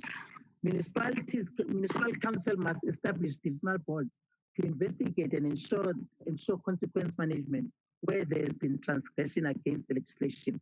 Municipalities can use the financial management grant to appoint independent person who will chair these DC boards, and municipalities need to operationalize the board so that the board can receive reports of allegations of financial misconduct and offenses in terms of Section 171 and Section 173 of the MFMA. In addition, Madam Chair, we need to ensure that and oversee the disciplinary processes are instigated and cases finalized with the required timeframes against the transgressors. Once again, Madam Chair, thank you for the opportunity that we have been given as the province to highlight the key things that are affecting our municipalities. I thank you. Thank you, Honorable Member. And the next speaker is Honorable QC Madropa from KwaZulu-Natal. Honorable Madropa. Oh, Dr. Madropa. Honorable House Chair, Honorable Minister and Deputy Ministers, Honorable Members, President of SALCA, and all other Honorable Councillors present in this debate. Honorable Chair, as we conclude this year's Local Government Week, we are naturally inclined towards sober assessment of the overall picture we encounter in our municipalities. While some of the current doom and gloom can be attributed to the devastating effects of the COVID-19 pandemic, many of the challenges in our municipalities are more deep-seated and therefore much more difficult to address than impacts on the ongoing global health emergencies. Many of KwaZulu-Natal 54 municipalities are in a difficult financial position. Not nearly enough of them are in full compliance with the relevant legal requirements in terms of cash reserve, quality financial statement, or performance reports. Too few of them were raising enough revenue even before COVID-19 pandemic started to be considered financial viable in the long term. To put it bluntly, if they were businesses, many of our municipalities would have been out of business. A complex interplay of many factors is responsible for this sad state of affairs. Our municipalities suffer perennially from a lack of suitable financial and management skills, often due to their failure to fill key vacant positions. Our municipalities are also where heavy political interference takes place, which manifests itself in vicious infighting in councils and oversight committees, and frequently results in a lack of political will to ensure accountability. In practice, many of our municipality officials and councillors are failing to ensure good financial governance through proper oversight and through disciplinary or criminal proceedings where necessary. The consequences of these dynamics are damaging, particularly to the communities our municipalities are supposed to serve.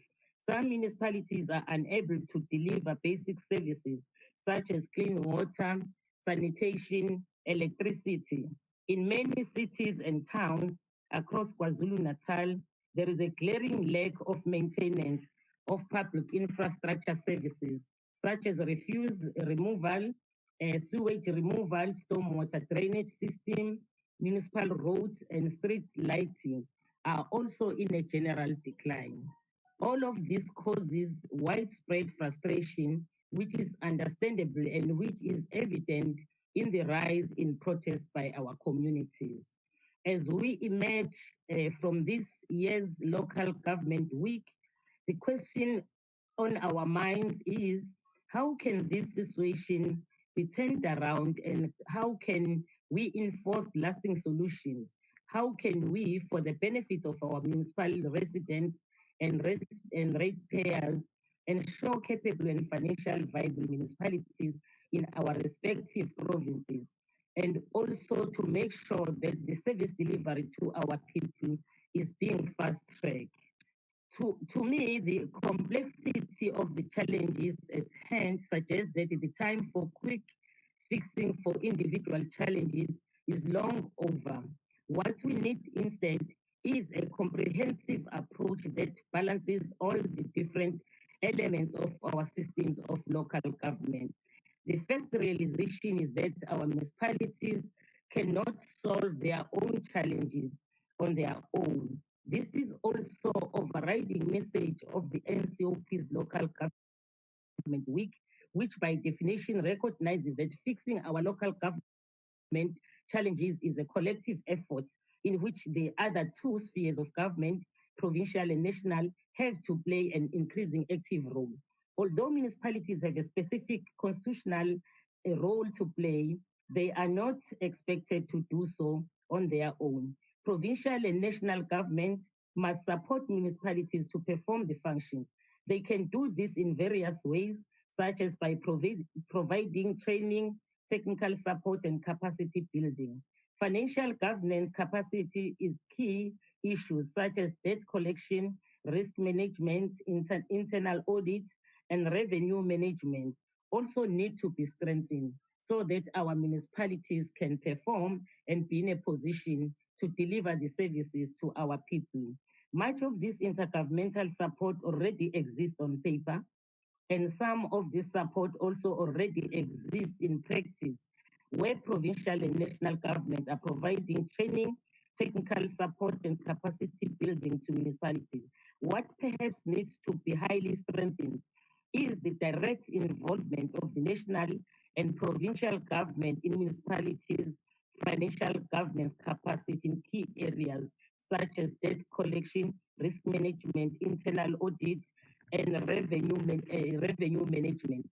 Our provincial and national governments must likewise vastly enhance their monitoring of municipal performance, including the financial performance. And for such monitoring to succeed, the system must have more teeth in terms of powers to enforce a recommendation for improvement on the ground. The Auditor General can and must also play a more active role in the accountability chain of municipalities by not only identifying key challenges and their causes, but also by legally enforcing its recommendations for improvement at a local government level. But none of this, as important as it all is, takes anything away from the responsibility for the current doom and gloom by municipalities themselves. In practice, this entails proper revenue management, including revenue and debt collection, regular payment of suppliers, and properly managed maintenance of every last bit of municipal infrastructure. To address these needs, we need to consider shared capacity between the three spheres of government to establish and maintain effective and efficient financial management in municipalities. When this is already happening is in the case of municipalities under administration. This by no means a long-term solution for all municipalities, but the systems where the provincial government supplies the necessary skills and monitors the outcomes seems to be working in most instances.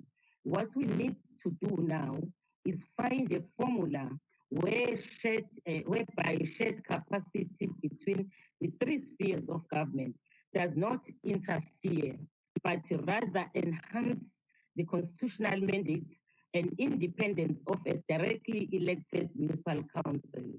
The last point I wish to make, Honorable House Chair, before I conclude my contribution, is one of the fundamental principles of our constitutional democracy.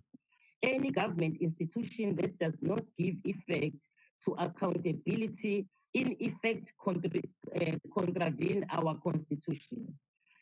This implies that every one of the citizens of our country has to ensure that all public office bearers are held accountable, first by electing the right caliber of people to all positions of power, and secondly, by remaining actively engaged in all public participation framework our constitution provides.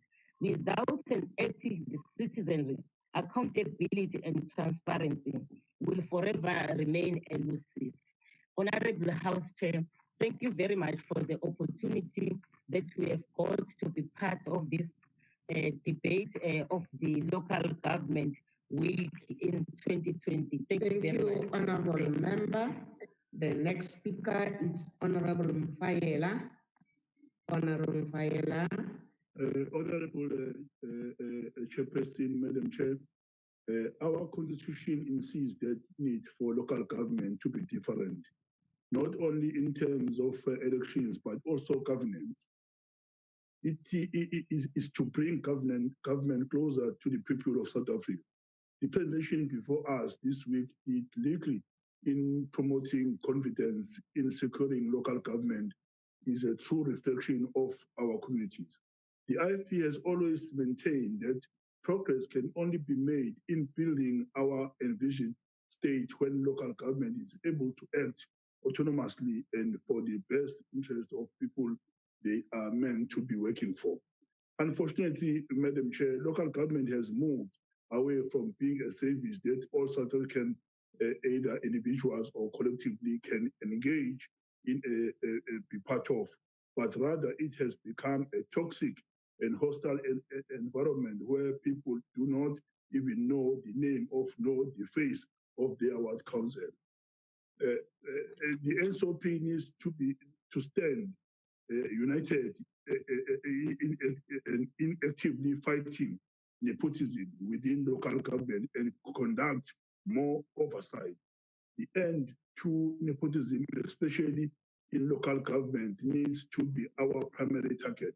I truly believe that once we start fixing this issue, we will find it easier to address other problems of governance that we have had this week. Take, for example, the issue of having lack of capacity. If political agencies in charge of local government structures were not so concerned with cadre deployment, they will easily be able to appoint skilled individuals who will be able to provide a range of services over whilst meeting our transformation goals. The infighting between senior officials and councillors will also be reduced, as they will not feel that they are entitled to conducting the business of local government in unethical ways, such as using council properties for personal use. There will also be more regular appointment of CEOs and municipal managers, because there will be no time for cadres to decide whose turn it is to loot. In KwaZulu-Natal alone, the province with serious socio-economic challenges, municipalities incurred 6.5 billion in irregular expenditure over this period, of which the eThekwini alone incurred 2.35 billion. The Auditor General, in no uncertain terms, emphasized that these municipalities still struggle with basic financial and performance management. They fail to implement and monitor action plans and rely on consultants at a huge expense. Only one of 54 municipalities in KwaZulu-Natal received a clean audit for this period. The problem contained in local government can't even be said not have a direct impact on the poor people. Throughout this year, the challenges contained within local government service delivery was highlighted on basic needs. It is fact that a basic provision of water became the most highly fought for resource within poor communities. The need to use water to act as preventative measures to avoid COVID showed us how shameful local government was detached from the needs of the people. I thank you, ma'am. Thank you, Honourable Member. I'll now call Honourable and invite the House Chairperson of the Committee of Oversight to continue with the program. Honourable Ryder. Thank you very much, House Chairperson. Local government in South Africa is failing. This is the narrative that many are wanting to push on us. The financial structure of municipalities makes them unsustainable, and we need to revisit the equitable share model. That is what we've been told this week. And that narrative is false. The truth is that local government, done ANC style, has failed. And the reason is simple. There's a feeling amongst ANC government employees, both political and administrative, so councillors and officials, that it is their turn to eat. And so we see Eskom accounts not being paid. We see water boards not being paid. We see flashy Mercedes and BMW vehicles for mayoral committee members. We see lunch being served on a daily basis and overpayment for goods and services in order to fund backhanders. We see employees not doing the jobs for which they're paid. We see grand-scale corruption. And yet, by contrast, in Democratic Alliance-run municipalities, we see clean audits. We see mayors arriving at ribbon cuttings in their own private vehicles. We see people's money being spent on the people. We do not see perfection, but we see consistent improvement and a will to achieve a better South Africa. So let's look at the systemic and structural problems that one of the Selgo councillors bemoaned on Tuesday. Local government involves people paying taxes where they can afford it, and then paying for the services and utilities that they use. These funds are then pooled and used to facilitate the delivery of these services. Where affordability is seriously challenged, the national fiscus is used to fund a portion of these expenses. Does that sound fairly straightforward? It actually is, but it all falls flat when political expedience comes into play. When you are too scared or too inefficient to bill consumers, then they will not pay. If they do not pay you, you will not have money to fulfill your constitutional obligations. If your political hegemony is too fragile and you must rely on financial irregularities to keep you in place. That is a systemic problem. If you use equitable share to buy BMWs, that is a systemic problem. It's not the municipal problem, it's the ANC problem system that is the problem. Your district model will solve none of this. But members of the NCOP, we must also look at ourselves. The National Council of Provinces has been abused to further questionable political agendas in local government. Much has been said about Section 139 of the Constitution over the last few days. The Section 139 resolutions that this council has taken recently on Tshwane and Renosterburg have removed our own credibility and shown us to be complicit in the capture of local government. The courts have already ruled that the actions were unconstitutional. Granted, there's a pending, and the highest court will still decide. But deep down, everyone here knows that the decisions initiated in Tshwane by MEC Maile were deeply flawed. Consider for a while the Ditsobela municipality, 6 days without electricity. Naledi municipality in Northwest sat without electricity for 3 weeks in midwinter. A total inability to pay service providers was the cause. Both are under Section 139(1) administration, and yet no extreme interventions have happened.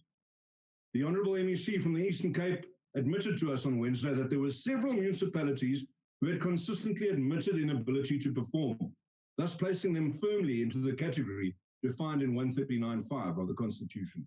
Yet they continue unhindered, while the comparatively operational Tshwane and Renosterburg municipalities are subject to this clause for nefarious political ends.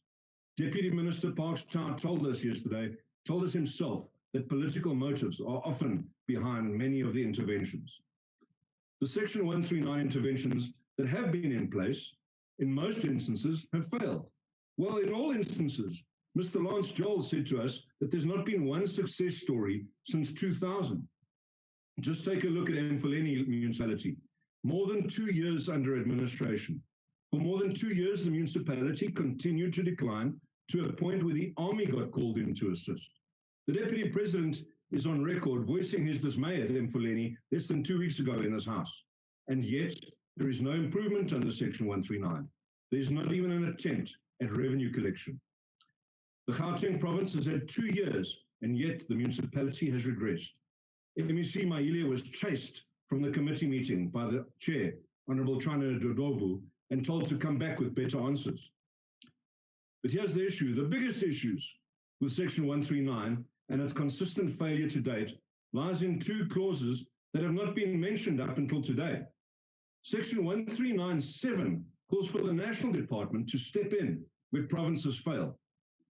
But the biggest one was finally mentioned today by the Deputy Minister, but it's the inability of Dr. Dlamini Zuma's department to adopt the appropriate subordinate legislation that is proposed in Section 139(8) of the Constitution. That is the key to this whole problem. Without the subordinate legislation to inform the processes that happen under Section 139, it's no wonder that almost every province on Wednesday bemoaned the effectiveness of interventions. It's no wonder that MEC Maile is wasting taxpayers' money in the Constitutional Court.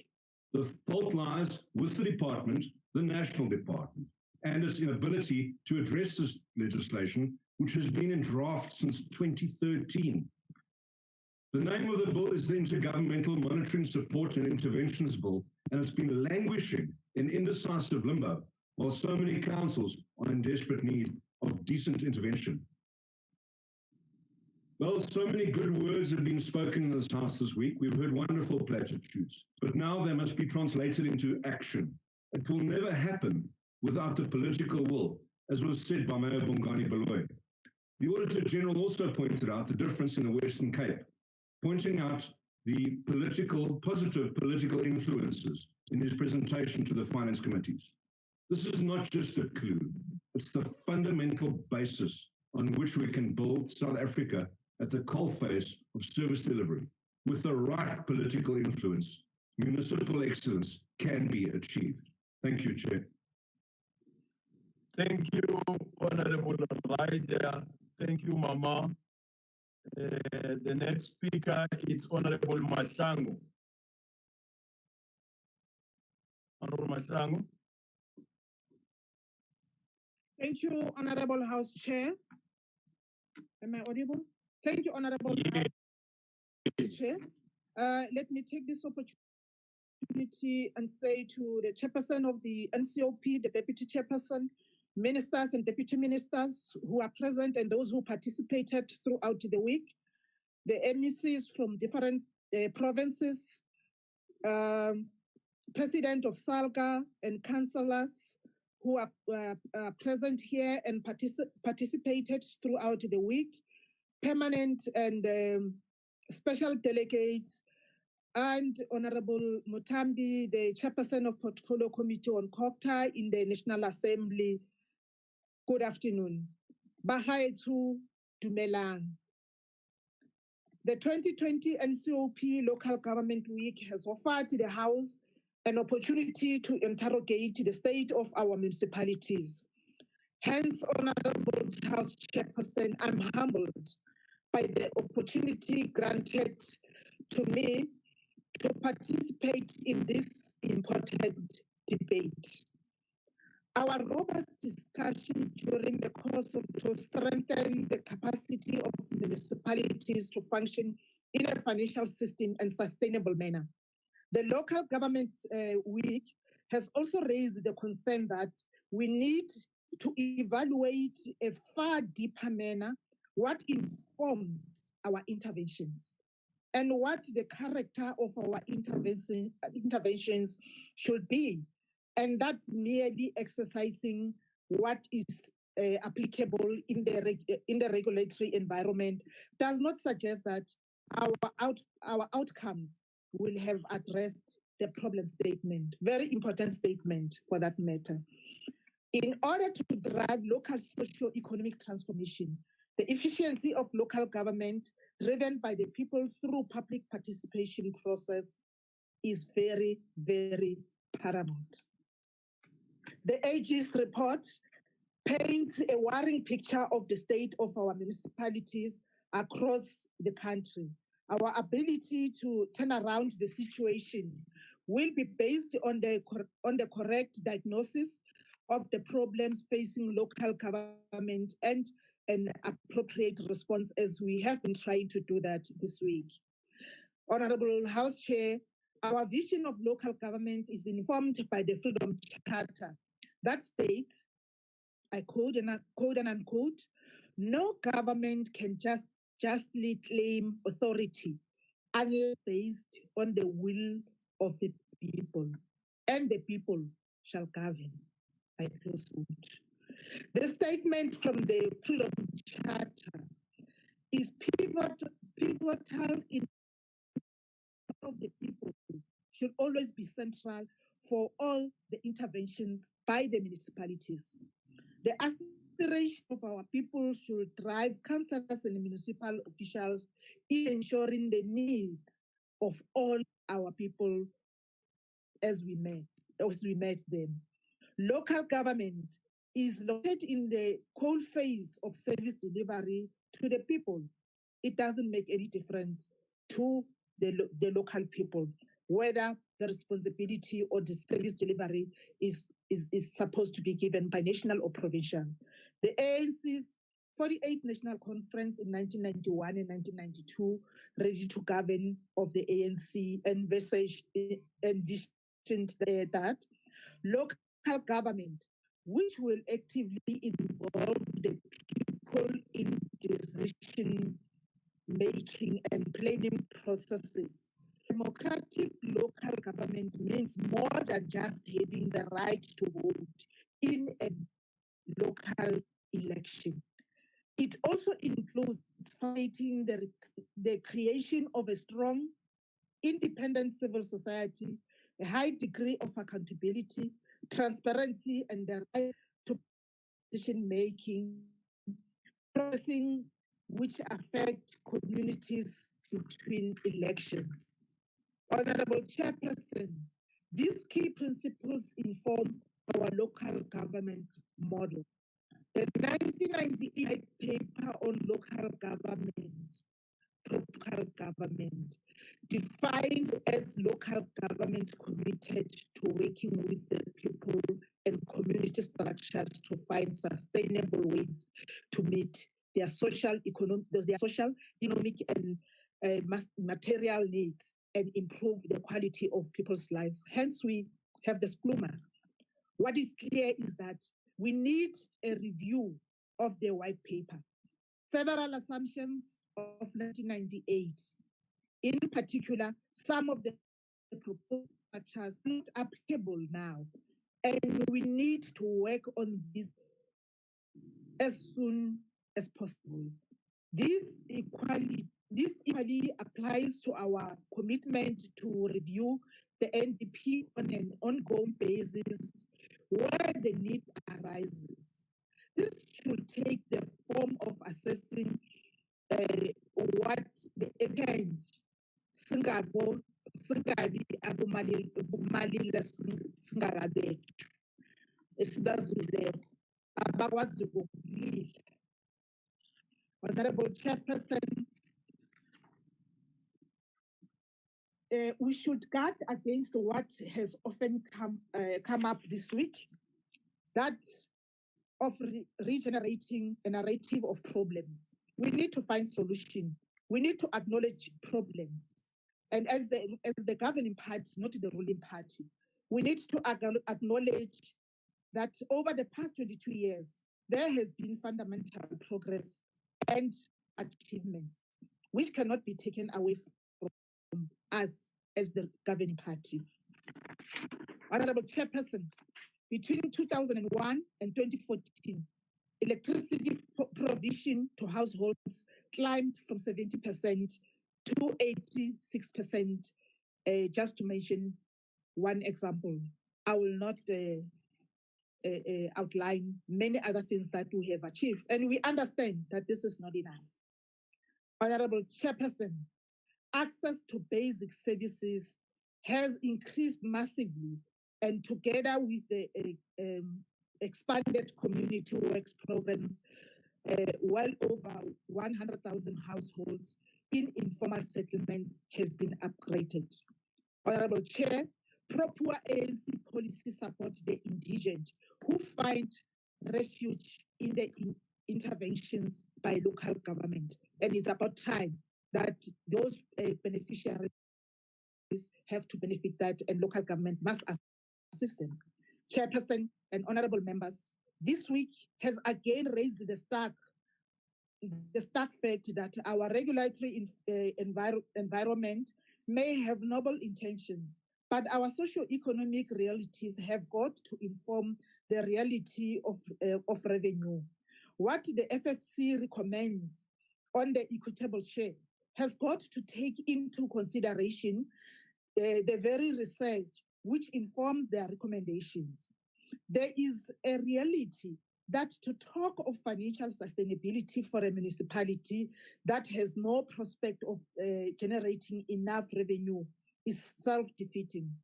A review is required so that we can make progress. The reality is that poverty, inequality, and unemployment have driven the triple challenges. The level of poverty in our country logically results in many of our municipalities lacking the appropriate revenue base to finance municipal functions, especially peri-urban and rural areas. This week has once again raised the matter of municipality by other spheres of government. We have repeated this, and the dangers that not addressed urban municipalities will gradually weaken, starved of the revenue that it requires. Migration to urban centers and the emergence of unplanned communities are realities that require basic services and additional resources. The review should look at three matters. All these challenges impact, the review should look at these matters. All these challenges impact on the capacity of our municipalities to deliver services to our people. Honorable Chairperson, the Constitution of the Republic places huge responsibility on the NCOP when it comes to Section 139. Our As you evaluation round off, Honorable Matango. Our evaluation this week must inform us that we have to approach this differently. Honorable Chairperson, as I conclude, when we introduced the Back to Basic program a couple of years ago, we were clear that what challenges were to be addressed through this program. It requires all public representatives and municipal officials to reflect on the effectiveness of government systems. Honorable Chairperson, in conclusion, bagolo-golo ba boletse ba re bohlale bo tswa lebading. Re bo koile bohloko, ra le bona lebadi. Ke ka fao re tlang ka di-solution, re sa lle re sa bethwa. Ke ka fao re leng African National Congress, re re thibela bolwetši e phala kalafo. Bao ba re go bona ke bona ba nnoši ba ka go kgona gore ba bushe di-municipalities. Ke bona bao ba Thank you. Ke tena le molaetša. Thank you, Honorable Matango. Thank you, Honorable Matango. Thank you. Thank you. Thank you. Thank you. Limpopo MEC for Cooperative Governance, Human Settlement and Traditional Affairs, Honorable Makambo. Thank you, House Chairperson, Honorable Chairperson of the NCOP, Honorable Masondo, Ministers and Deputy Ministers in attendance, the President of SALGA, Councillor Kadimen, Honorable MECs in attendance, permanent and special delegates to the NCOP, Chief Whip of the NCOP, mayors, councillors, ladies and gentlemen. House Chair, allow me to join the rest of the country in expressing my heartfelt condolences to the family, friends, and comrades of the late Advocate Bezos, who gave off his life remarkably to the cause of freedom and justice, and may his soul rest in eternal peace.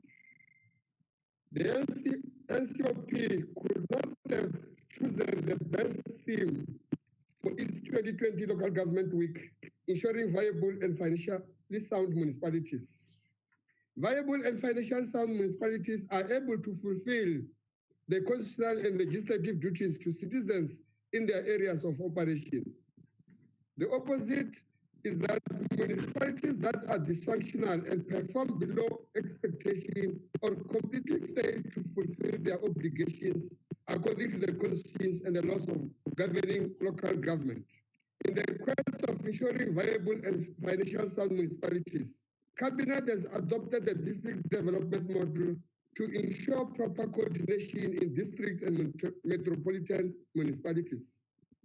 To get the model going, President Cyril Ramaphosa unveiled pilot sites in eThekwini in the KZN, OR Tambo district in the Eastern Cape, and Waterberg district in our own Limpopo province. On Saturday, the 5th of September, the Minister of COPTA was in Waterberg to launch the district hub and intro of engineers, development planners, financial specialists, and hub manager to provide support to the district and local municipalities. District hubs will be launched in all districts to ensure localized and easily accessible support for municipalities across the country.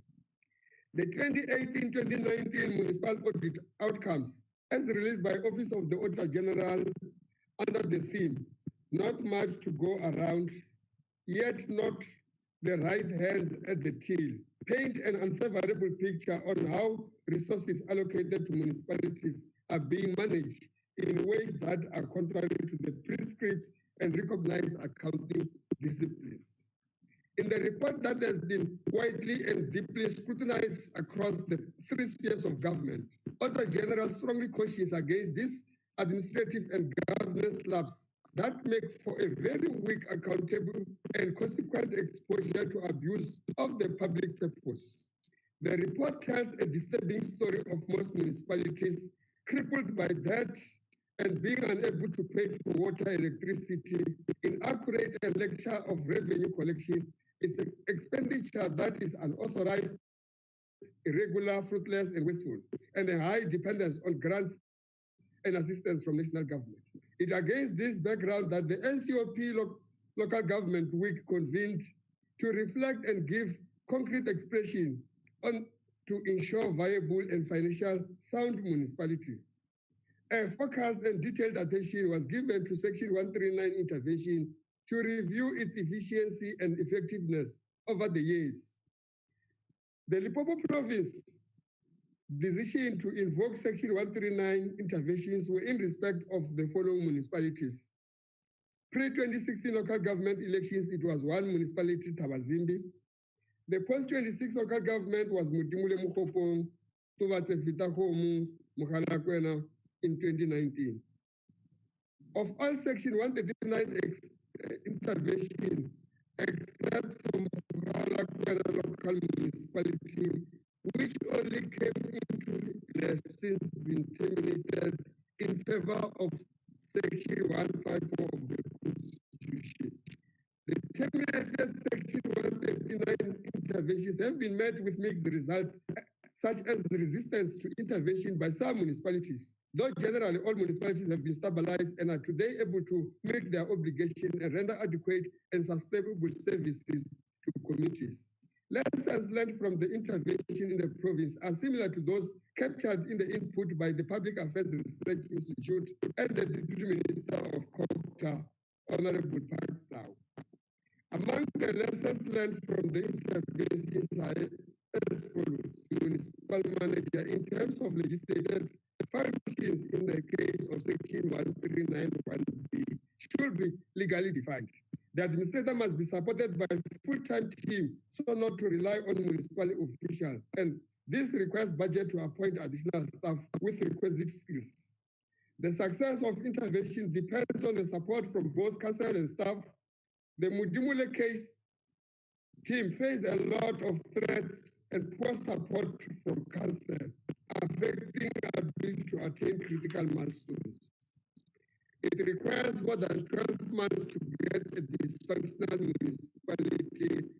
Section 139 of the Constitution remains: how do we go about addressing the current state of affairs and ensuring that the framework actually delivers what is intended?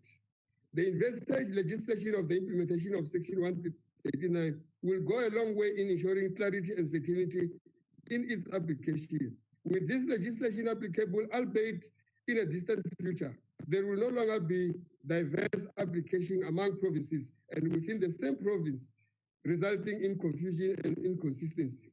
The inputs and discussions on the invocation of Section 139 have lived up to expectation of the Local Government Week,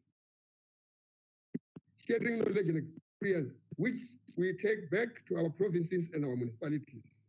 The fact borne by inputs of the Auditor General and National Treasury, the financial viability of municipality is generally in a dire state with regressive audit outcomes.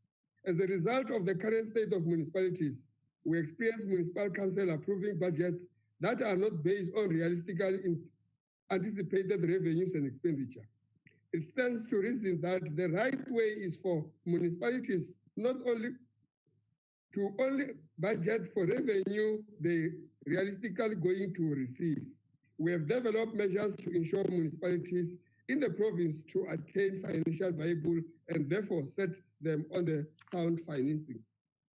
As elaborated in our presentation during the Interactive Provincial Focus session earlier in the week, we have put together measures to improve service delivery, financial management, and develop capacity in the local sphere of government, especially municipalities under Section 139 with repetitive disclaimed audit opinions. Among the interventions currently being rolled out in support of municipalities in the province are the following.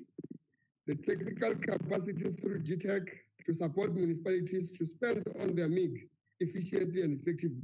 The support involves the deployment of infrastructure, information technology, organizational development, public finance, and change management. Our quarterly MIG sessions, as well as bilateral sessions with beneficiary municipalities where challenges are experienced. Over and above the measures required to ensure that municipalities in the province are financially viable, the following interventions are required. Strengthened intergovernmental collaboration and alignment, especially with the water value chain, the Department of Water and Sanitation and Water Service Authority. The shared services at the district level to critical and scale technical project management and contract management skills, especially the strategic the district development model and the introduction of the districts have provided the opportunity to address capacity challenges. This, however, will require political and administrative commitment across all spheres of government. Facilitate the partnership with private sector, academic institutions, and other development institutions such as DBSA to invest in a structured long capacity building program in the quest of building development stage. The revised funding framework to make provision of ongoing and planned intervention. In conclusion, Honorable Chair, for bringing together all three spheres of government on challenging the topic, ensuring viable and financial sound municipality. We have our 4 days shared knowledge and experience across the spheres. Experts were at hand to add substance to our engagements and set the road on building the true development and committed local government. The NCOP Chairperson, Honorable Masondo and Saga President, Kadimei, were practically in their closing remarks at the end of yesterday's session of local government. The Constitution enjoys the 3 spheres of government. Thank you, unison to ensure our democracy. I thank you, Honorable Makam. The next speaker is the Mpumalanga MEC of Cooperative Governance and Traditional Affairs, Honorable Ndlondo. Thank you very much, Honorable Officer, Honorable Nyambi. Opportunity to greet the chairperson of the NCOP and the chairperson of the Select Committee, Honorable Totovi, and the chair of the Portfolio Committee, the Honorable Minister and Head Deputy Ministers, and all honorable members, my colleagues from different provinces. Chair, in relation to the topic of today, ensuring the capable and financially sound municipalities, our view as a province is that we must all go back to basics in relation to the white paper on local government that was adopted in 1998, which white paper speak about responsive, effective, efficient developmental local government system. We also indicate that to ensure that there's a capable state, we must ensure that there's sustainable provision of household infrastructure and basic services. Equally, Chair, we are saying that to have an ethical and capable state, we must ensure that we are responsive to the needs of our societies in terms of turnaround time when members of the communities are raising challenges. It will confine itself within the principle of Patupili, because in most challenges, Honorable Chair will agree with me that when members of the community raise challenges of service delivery, either of water or road, to our honorable councillors, at times our honorable councillors too long to come back to the members to give responses of communities, therefore looking to us that as being unethical. So we are going to ensure that an ethical stand respond in time. Budget in terms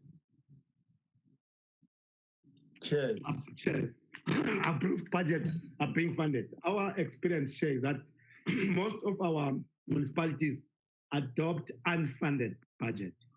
That creates a lot of impression or a lot of expectation from our people. If you say, for example, if you say in Comas where you originate, Chair, in Ward 4, you are going to give people roads, water, community hall, and you don't have funds for that, and the community expectation is that we are going to deliver those services. If you don't deliver, they take the street. So an ethical typical local government will be to ensure that they adopt IDPs and budget that are funded and go back to communities and give a feedback to indicate that because of the question of financial constraint, out of the 11 items we have raised or priorities, we'll be able only to offer one for this financial year and look into the outer years as they come. So by doing that, we'll ensure that you'll have an ethical state. In terms of financial viability, we are going to ensure that supply chain processes of municipalities are being adhered to. And we are going to ensure that all ill doers, all the consequence management are applied to ill doers. One of the challenges in terms of financial sound viability is that when the Auditor General, Honorable Chair and members identify misappropriation of funds in terms of irregular expenditure, councils always condone that. We are going to ensure that we are not going to allow council to condone without identifying each and every items where there was irregular expenditure, and if we'll find that there's somehow people who have not done right things, consequence management are being put into place. But over and above, Chair, for you to have an ethical and sound financial management local government, you need to have moral leaders. Morality, moral compass on the society is very, very key. You need to have leaders both in the political arena and the administrative arena who will focus on sharpening their skills of delivering services, sharpening their skills of leading an executive authority, sharpening their skills of ensuring that they become accounting officers and ensure that projects are being implemented in time, rather than having individuals both at political level and at the modern skills of delivering services to people.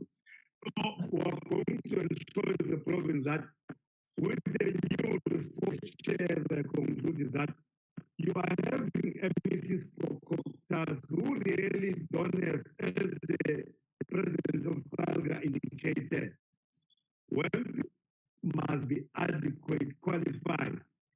That process is left in the municipality.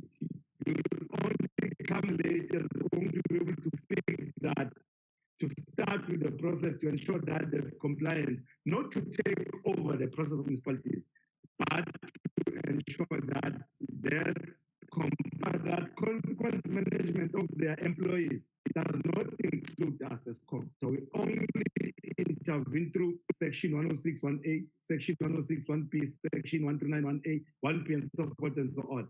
If we'll be able to directly look into all municipalities, maybe after monthly submission of a monthly financial statement, if we see a red light that there's a challenge, if we intervene in the chair, by doing that, we'll be able to improve service delivery. Thank you very much once for the opportunity. Thank you, Honorable MEC Ndlondlo. The next speaker is Honorable Dutoit. Agbare voorsitter, die provinsiale week is afgeskop met sprekers wat pronkend beaam het dat munisipale raad in die mees getransformeerde area in Suid-Afrika is. En het as 'n mylpaal gesien. Die meeste agbare lede sal met my saamstem dat die afgelope week se sessies soos een lang AA-vergadering was, waar spreker na spreker sy of haar hart uitgestort het en die probleme en disfunksionaliteit van munisipaliteite, uitvoerende rade en stelsels en sisteme uitgespel het sonder om te aarzel. Die oorsake van hierdie verval is ook openlik bely.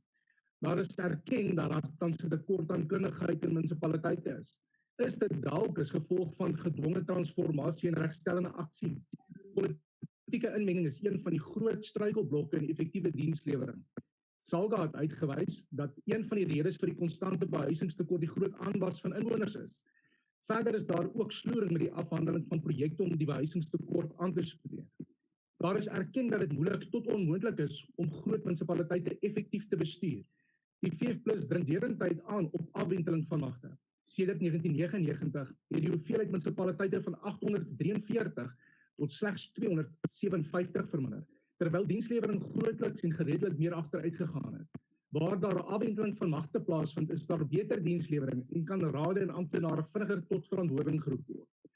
According to an article of Business Tech published on 10 September 2020, Chair, South Africa faces a perceptions economic and political collapse by the year 2030 unless it changes its economic model and implements growth-friendly policies. It goes further to state that since the advent of democracy, the ruling party perpetuated the current situation by rejecting job-intensive growth policies and instead raising wages, subsidizing the poor through welfare, materialize when the ANC steer away from their ideologically driven agenda and focus on the real needs of South Africans.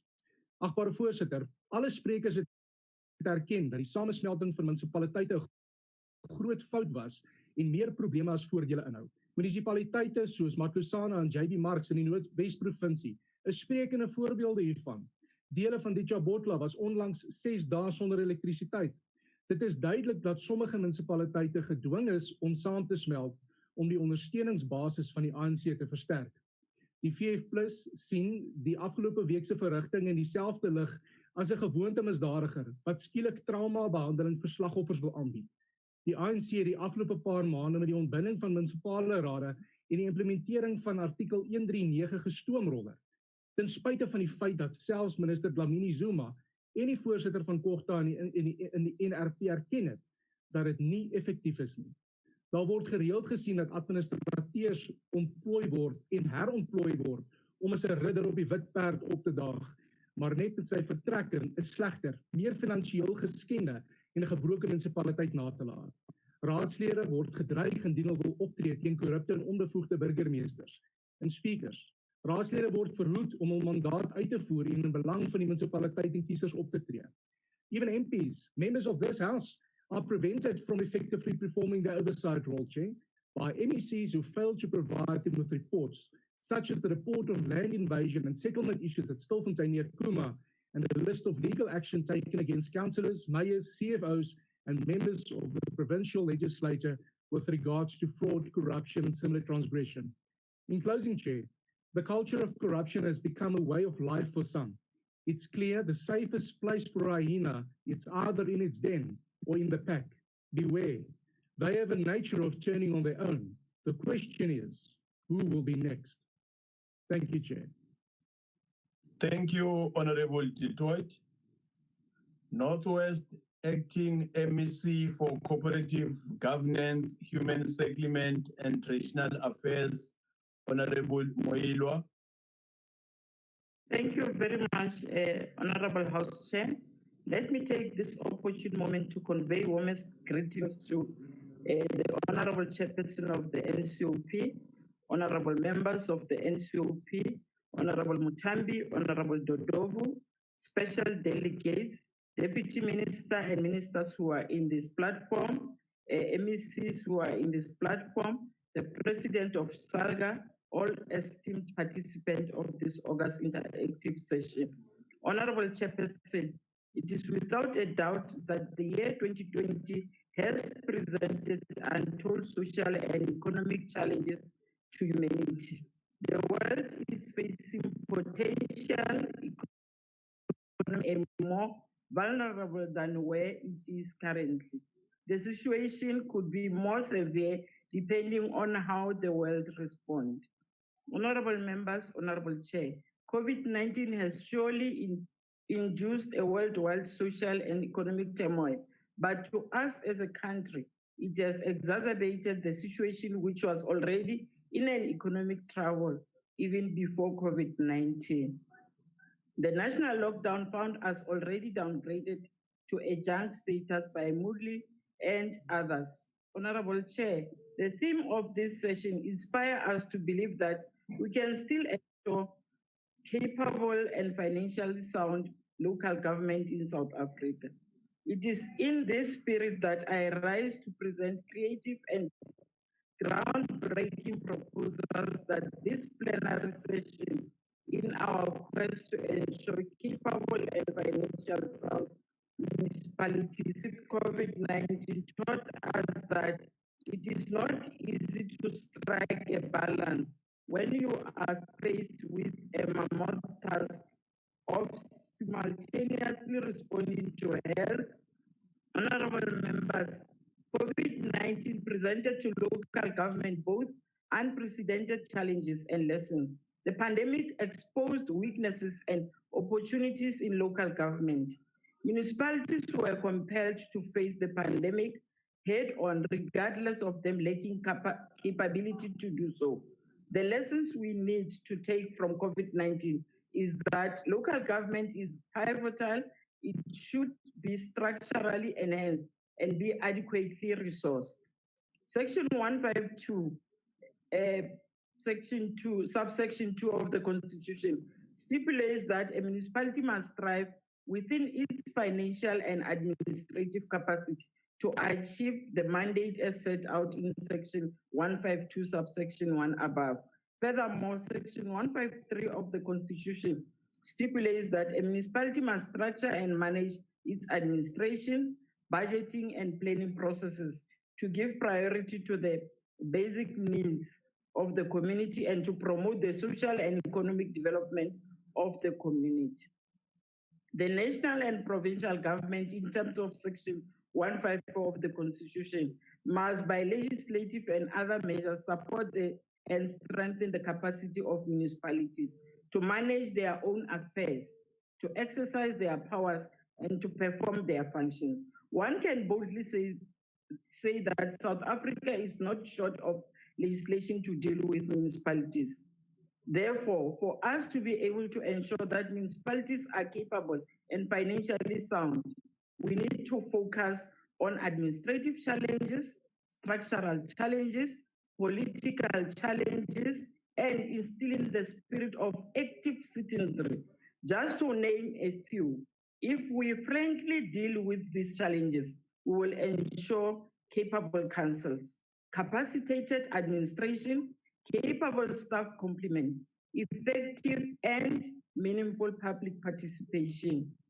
Honorable members and Honorable House Chair, our experience in local government as a country tells me that we have a clear knowledge of our challenges. Therefore, what is left from us is to honestly effect remedial action.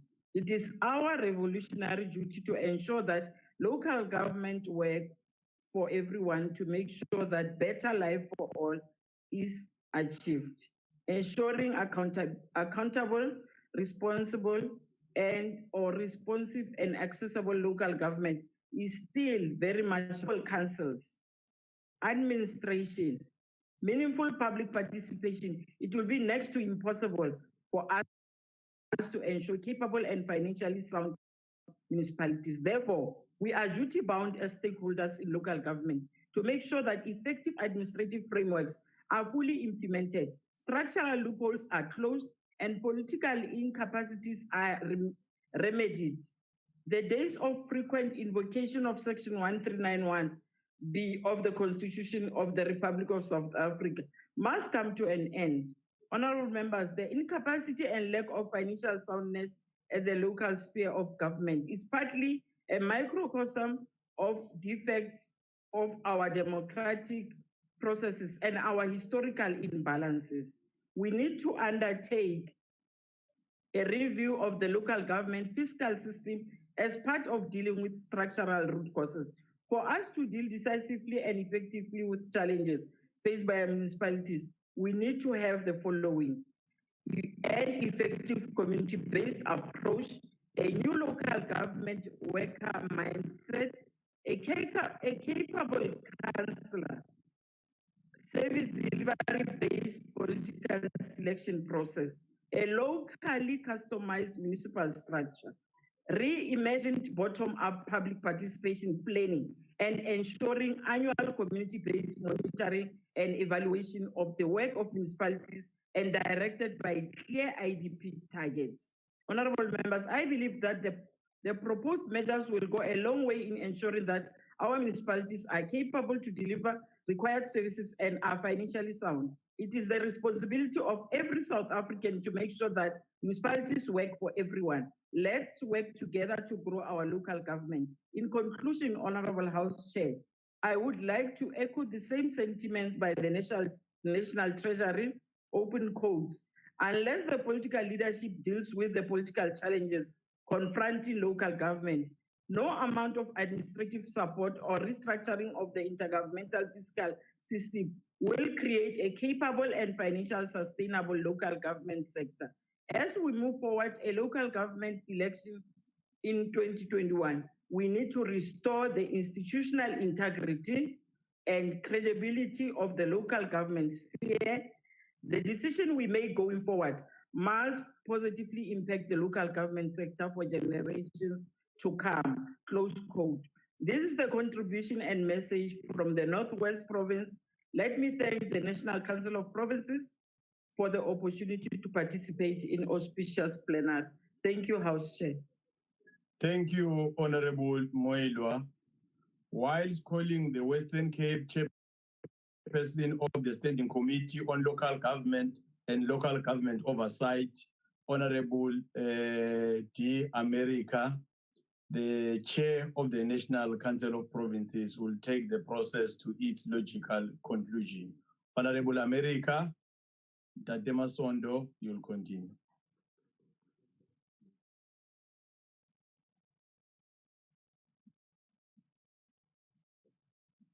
Honorable America, unmute. Sorry.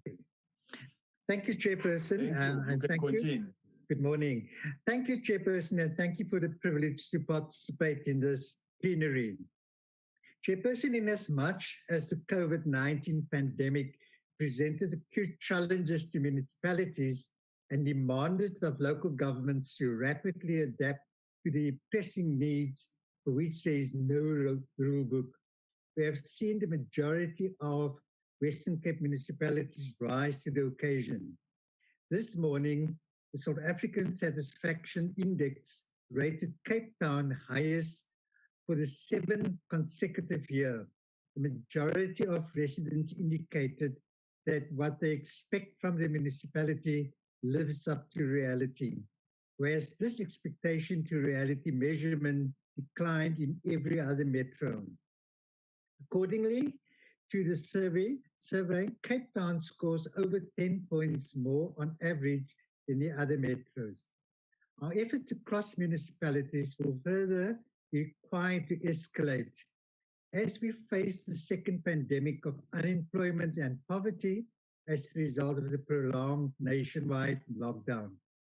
Chairperson, the Center for Effective Government defines an effective government as one which requires elected officials and public employees to put the public interests above special interests and operate with the highest ethical standards. In this way, the municipal success of the province has been founded on two key principles: financial health and service delivery. Chairperson, the latest Auditor General report revealed that the Western Cape achieved great results through the success of both its municipalities and district councils. In total, 27 of the 30 Western Cape municipalities were awarded unqualified audits. Furthermore, 13 councils received clean audits, which accounts for 65% of the total number of clean audits in the country. This is a step up from 2019, where 26 out of the 30 municipalities in the province received unqualified audits and 12 achieved clean audits. The Western Cape still leads the pack in terms of clean audits in comparison to the other provinces. In fact, the majority of them declined. Chairperson, the Western Cape municipalities have worked hard to provide basic services to communities in the ever-declining budgets at their disposal.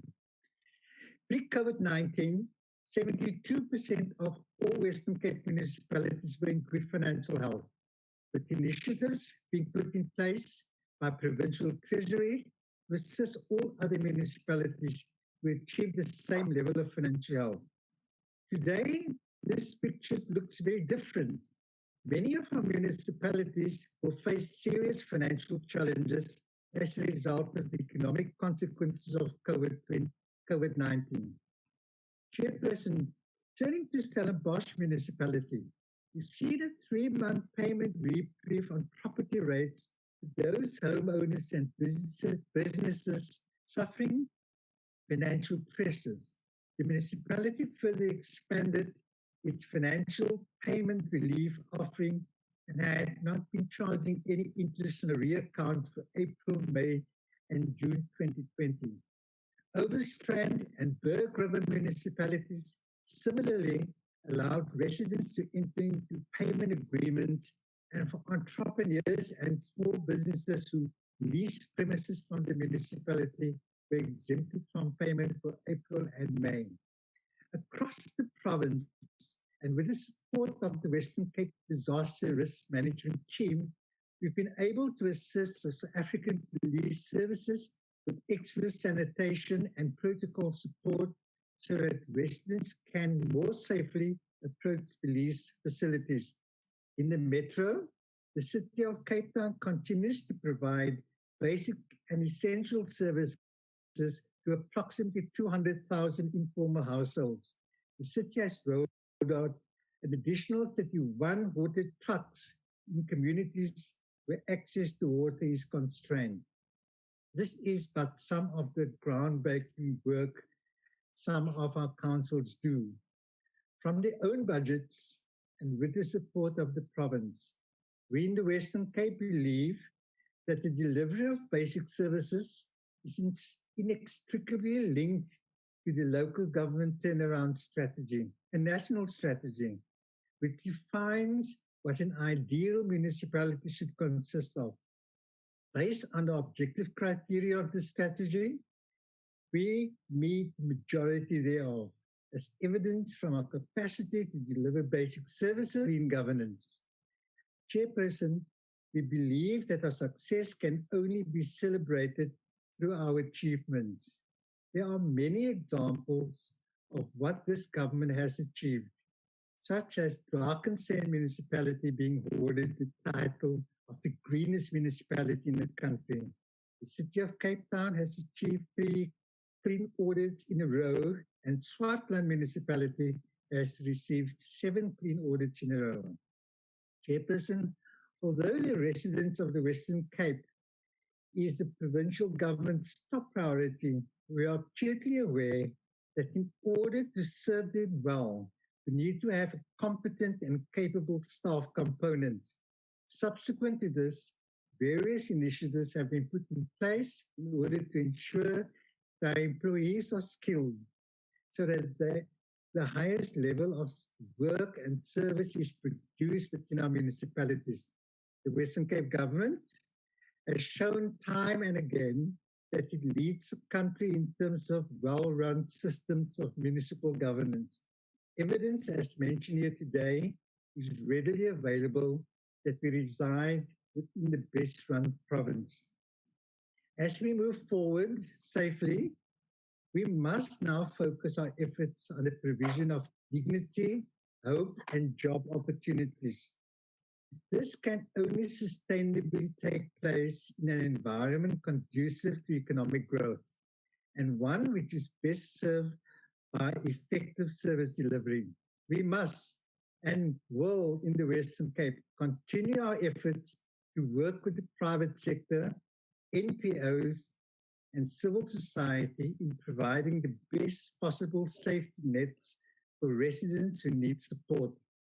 This is not to increase state dependency, but to ensure dignity and a platform from which opportunities for self-development and sustainability may grow. Whether it be based on financial matters, service delivery, or our response to issues faced by our people. When the whole country experienced load shedding, Cape Town experienced one level lower than the rest of the country.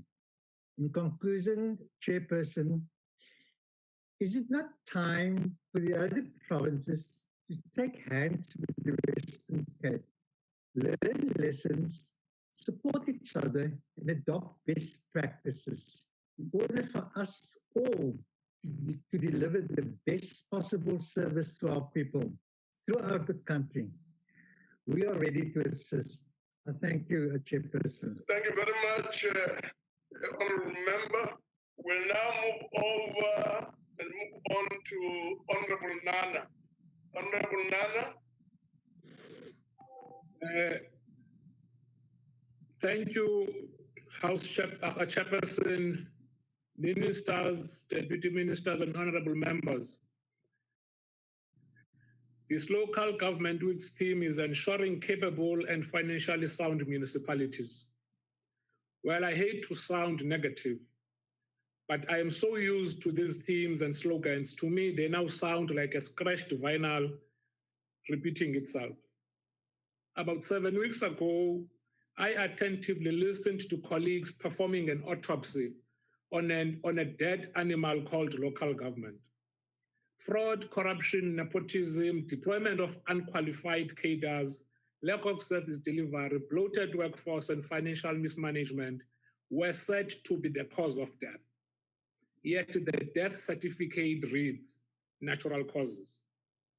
From across the political spectrum and from across bright, incisive minds our country has got to offer.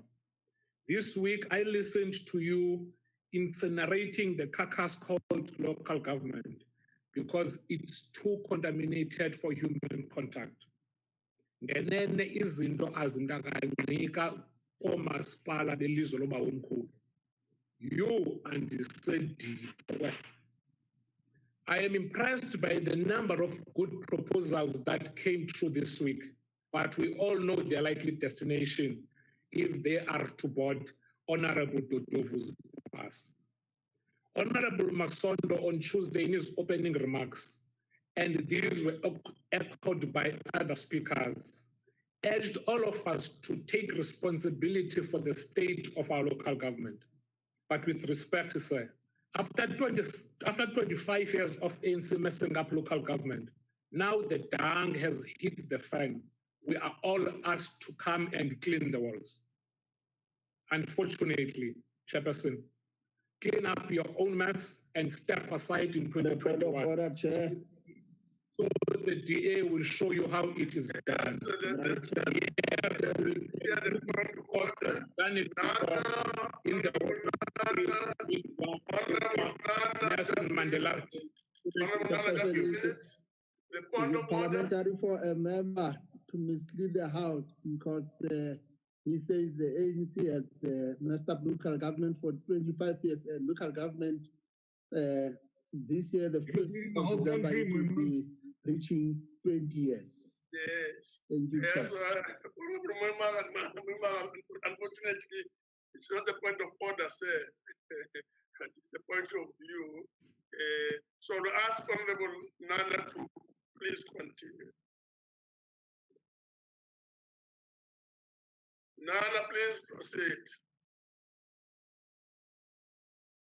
Nana, please proceed. Can you ask the table, Honorable, please assist? Nana is unmuted. And ask can you hear me now? to speak directly to the mic. And can you hear me now? Louder. Can you hear me, Chair? Yes, I can hear you. Unfortunately, Chairperson, you have got to clean up your mess or step aside in 2021 so that they're done. Because yes, we have done it before in the Western Cape, Midvaal, Koga, and Nelson Mandela Bay, to mention just a few. Minister Dlamini, I tried my level best to stay awake during your presentation. South Africans have had these grand plans before, namely back to basics of Honorable Gordhan, various recovery action plans by Dr. Mkhize, and now it's the district model, which we both know, by the way, that it will be dished immediately when someone else assumes your position and a new plan will be hashed. Talking about district model, some district municipalities are doing well, but the reason for this is that they have more often than not delegated their functions to local municipalities. The district model will shine a spotlight on district municipalities and their weaknesses will be badly exposed. We can now expect an exodus of comrades from local to district municipalities because the feeding frenzy has just moved. Honorable Kadibeng, whether the seat of Polokwane is rural or urban, it's a matter that you and Honorable Nyambe will have to resolve. But under your stewardship, I guess Polokwane is a lot better than when the inciter-in-chief was around. Your forthright and honest analysis about the state of local government is worth mentioning. In your presentation, you and Honorable Mata made a comment about the need to strengthen MPACs. I would like to disagree with you because setting a thief to catch a thief does not always yield desired results. Where the DA governs across the country, we have gracefully given the chairpersonship of MPAC and that of SCOPA in the case of the Western Cape government to the opposition. It is because we have done so because we are alive to the principles of ethical governance. And after all, we have nothing to hide. Honorable Ngata, yesterday, Tuesday and today spoke with authority and very assertive. I wish you can be just as such back home in the Eastern Cape, and I'll simply leave it at that. In conclusion, Honorable Chairperson, on Tuesday, the Minister of COCTA in the Western Cape gave us a blueprint of how things should be done at local government. It is up to the rest of us to emulate good practices of the Western Cape or watch Honorable Dodovu's bus going off the cliff. Thank you very much. Thank you very much. Next speaker is Honorable Zet Mkiva. Honorable Mkiva.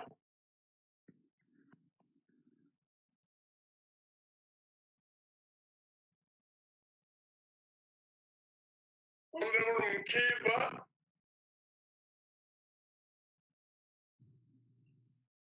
The table want to trace Mkiva.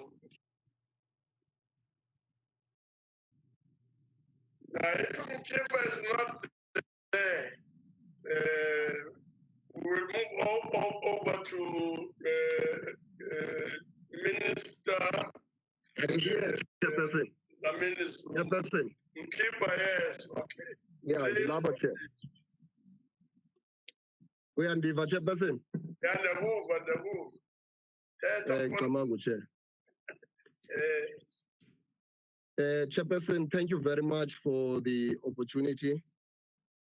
I would like to greet you, Chairperson, the Deputy Chairperson of the NCOP, the Chief Whip, all the MECs that came today and the entire week to participate in this local government week, but also the speakers who also came through, the leadership of the SALGA that came and made wonderful contributions.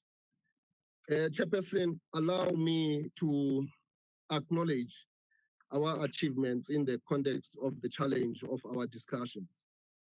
The ANC rises at the end of this debate and local government week, inspired by the discussions that have taken and deeply conscious that the seriousness of the analysis and inputs places upon our shoulders even greater responsibilities. This week has been one of the deep introspection and evaluation.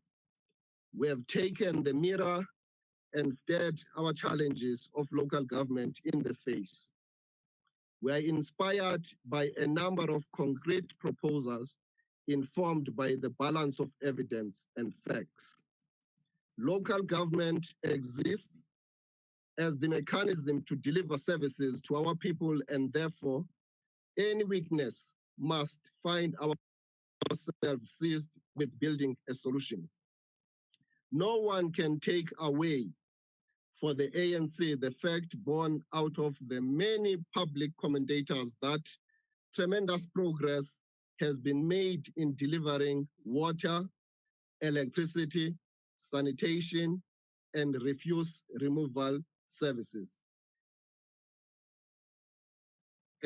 Unprecedented anywhere in the world. What the ANC achievement have done is to place the masses of our people wherever they reside at the center of our development.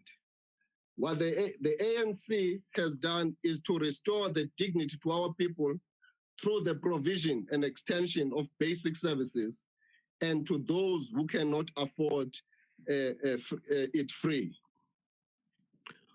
All too often, and especially in this debate, opposition parties sink into narrow petty arguments, failing to see that local government requires a long view with policy that has the vision that improves the lives of our people on the one hand, whilst on the other addresses the challenges that this week has confronted with us with.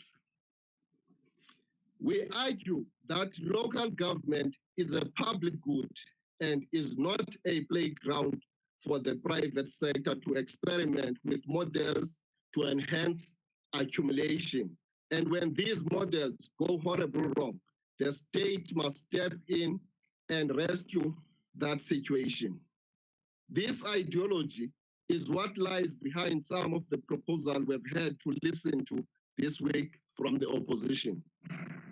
The facts are, and the evidence shows globally, that the state is the best suited to deliver services as its interests are with the people and their well-being. And the ANC chairperson has demonstrated that clearly for the last 25 years.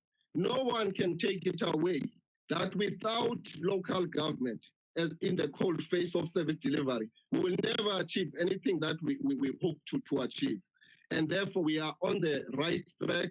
And coming into this local government week, we are here to recharge our terminals and to take stock of everything else that has gone wrong in order for us to correct those and to move forward and find a way forward and come up with the best interventions and best solutions so that we can solidify and strengthen local government.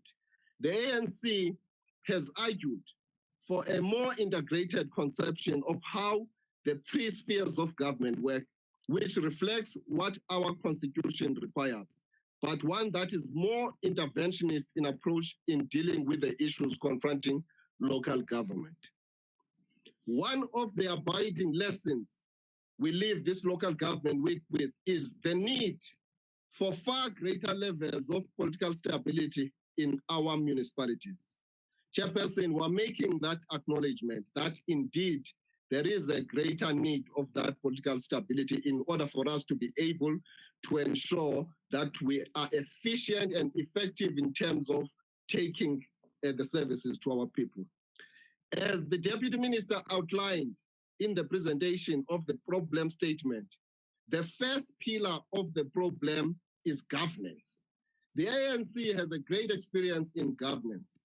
And therefore, we know what we're talking about. We know the weaknesses that we have learned over the past years. And we know now how to correct those in order for us to master the game of that very governance. We are all too familiar with how this works and how individuals in the private sector will entice weak and corruptible individuals in the employ of municipalities. This is what we have to root out at the moment. It starts at the first casualty is the decline in the quality of services to the people. The ANC vision for local government is centered in the people as a motive force of social transformation. This requires a maturity in understanding who leads in any given situation and respecting this. This requires that we understand how to build collective leadership, far deeper levels of meaningful consultation, which must reflect different approaches between urban and rural settings. Who we consult and why we do it in that particular way. The fundamental cement in building our local government. This week has brought light how this can be undermined and the capability of municipality be greatly affected as assessed by the members of the Executive Council from all provinces. Going forward, this is what we have to address. As public representatives, Our test will lie in our ability to provide strategic support, oversight to municipalities to ensure they serve the people.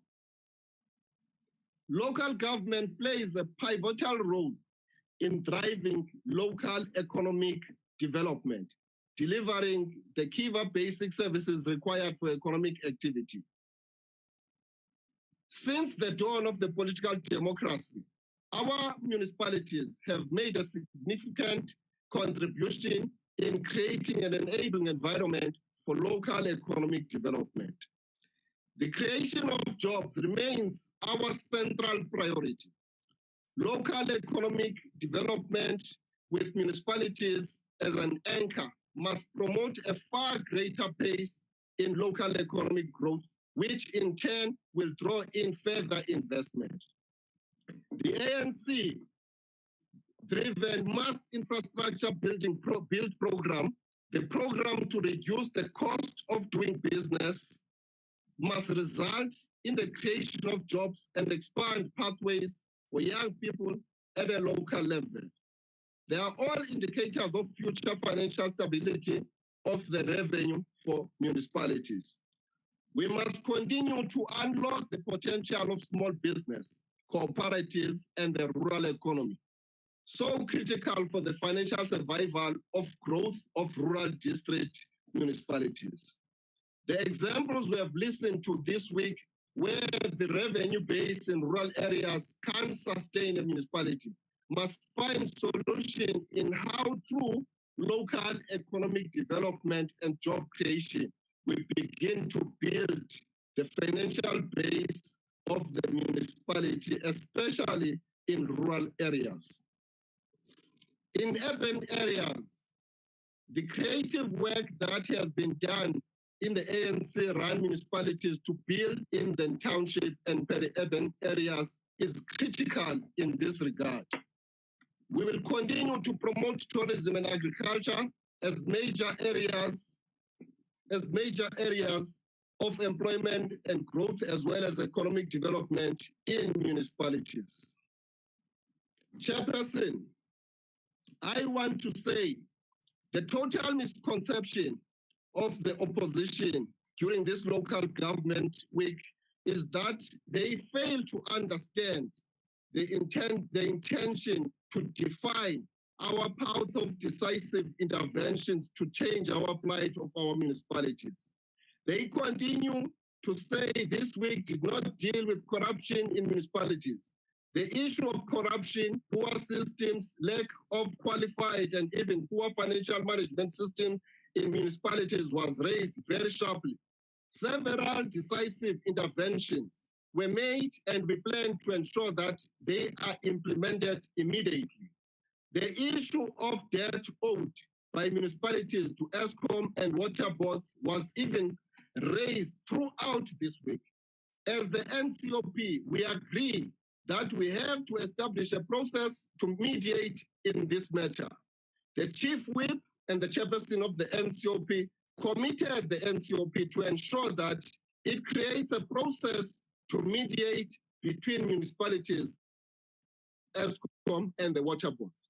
If it needs be, we will come up with protocols and conventions so that we can have a standard regime that deals with these matters going forward.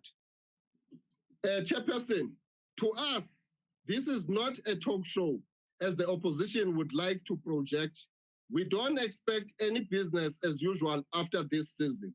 The Minister of COCTA, Dr. Nkosazana Dlamini-Zuma, has also committed to work with the NCOP to ensure decisive change in the state of our municipalities.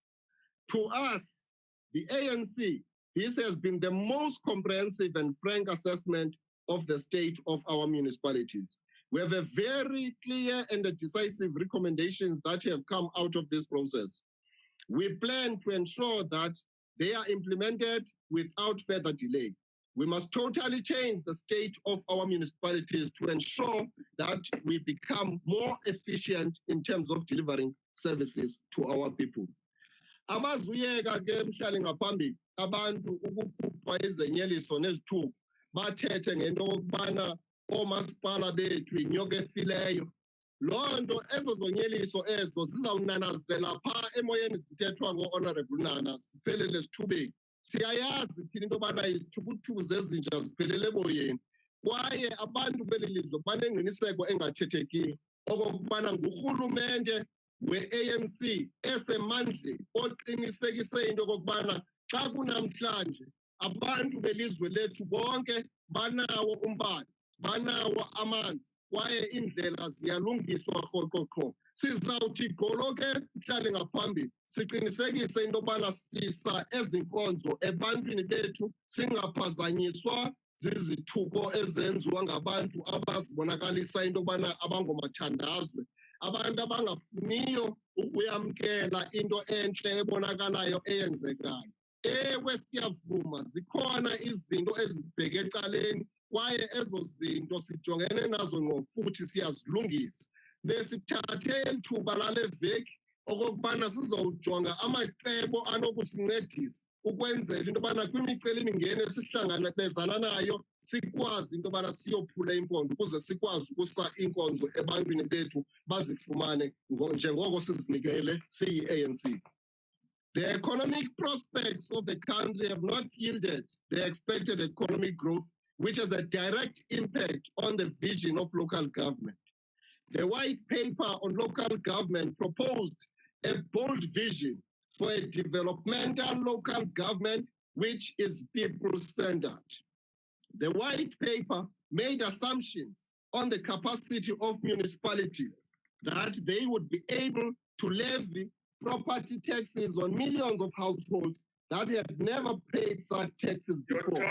In addition, the most of money for the infrastructure. Yes, Chairperson, as I conclude, planning is a key aspect of ensuring the resources spent yield intended objectives. Poor planning is one of the causes of failure and prolong projects that usually create cost overruns for municipalities. The skills base of municipalities has a significant impact on the capacity of municipalities in planning appropriate programs and projects to be delivered with efficiency with the appropriate value for money. Ndifuna uthathe eli thuba mhlali ngaphambili xa ndigxidika kula masa ndibulele igalelo elihle elenziwe ngabaphathiswa bamaphondo nomphathisa kazwelonke kwakunye kaMkadimeng umongameli wabo. Sisebenze kakuhle apha singatyhafiswa zintetho ezinqaqileyo kwaye singarhuphi umrhathi kuba loo nto izawusisusa somsebenzi. Time's up. Time's up.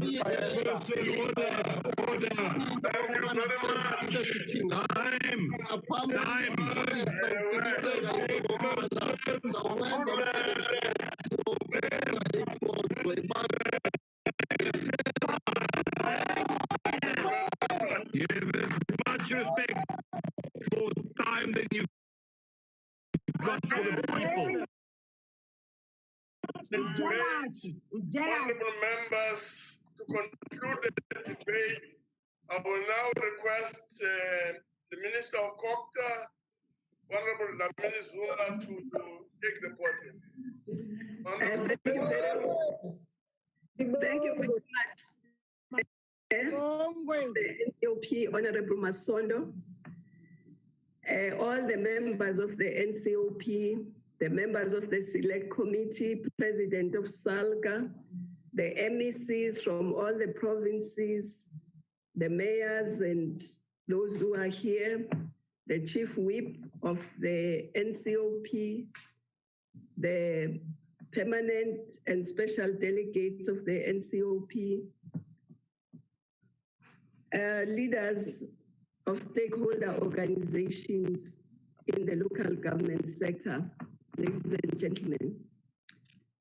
Let me first start by joining the South Africans in paying tribute to one of our most dedicated freedom fighters, a people's lawyer and a negotiator who we saw showing his skills during the negotiations in Kelton Park, but who has been a freedom fighter all his life.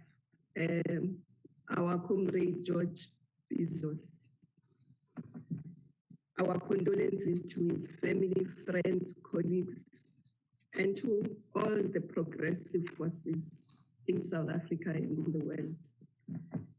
Chair, let me first thank the NCOP for organizing this local government week, even though under difficult conditions of COVID.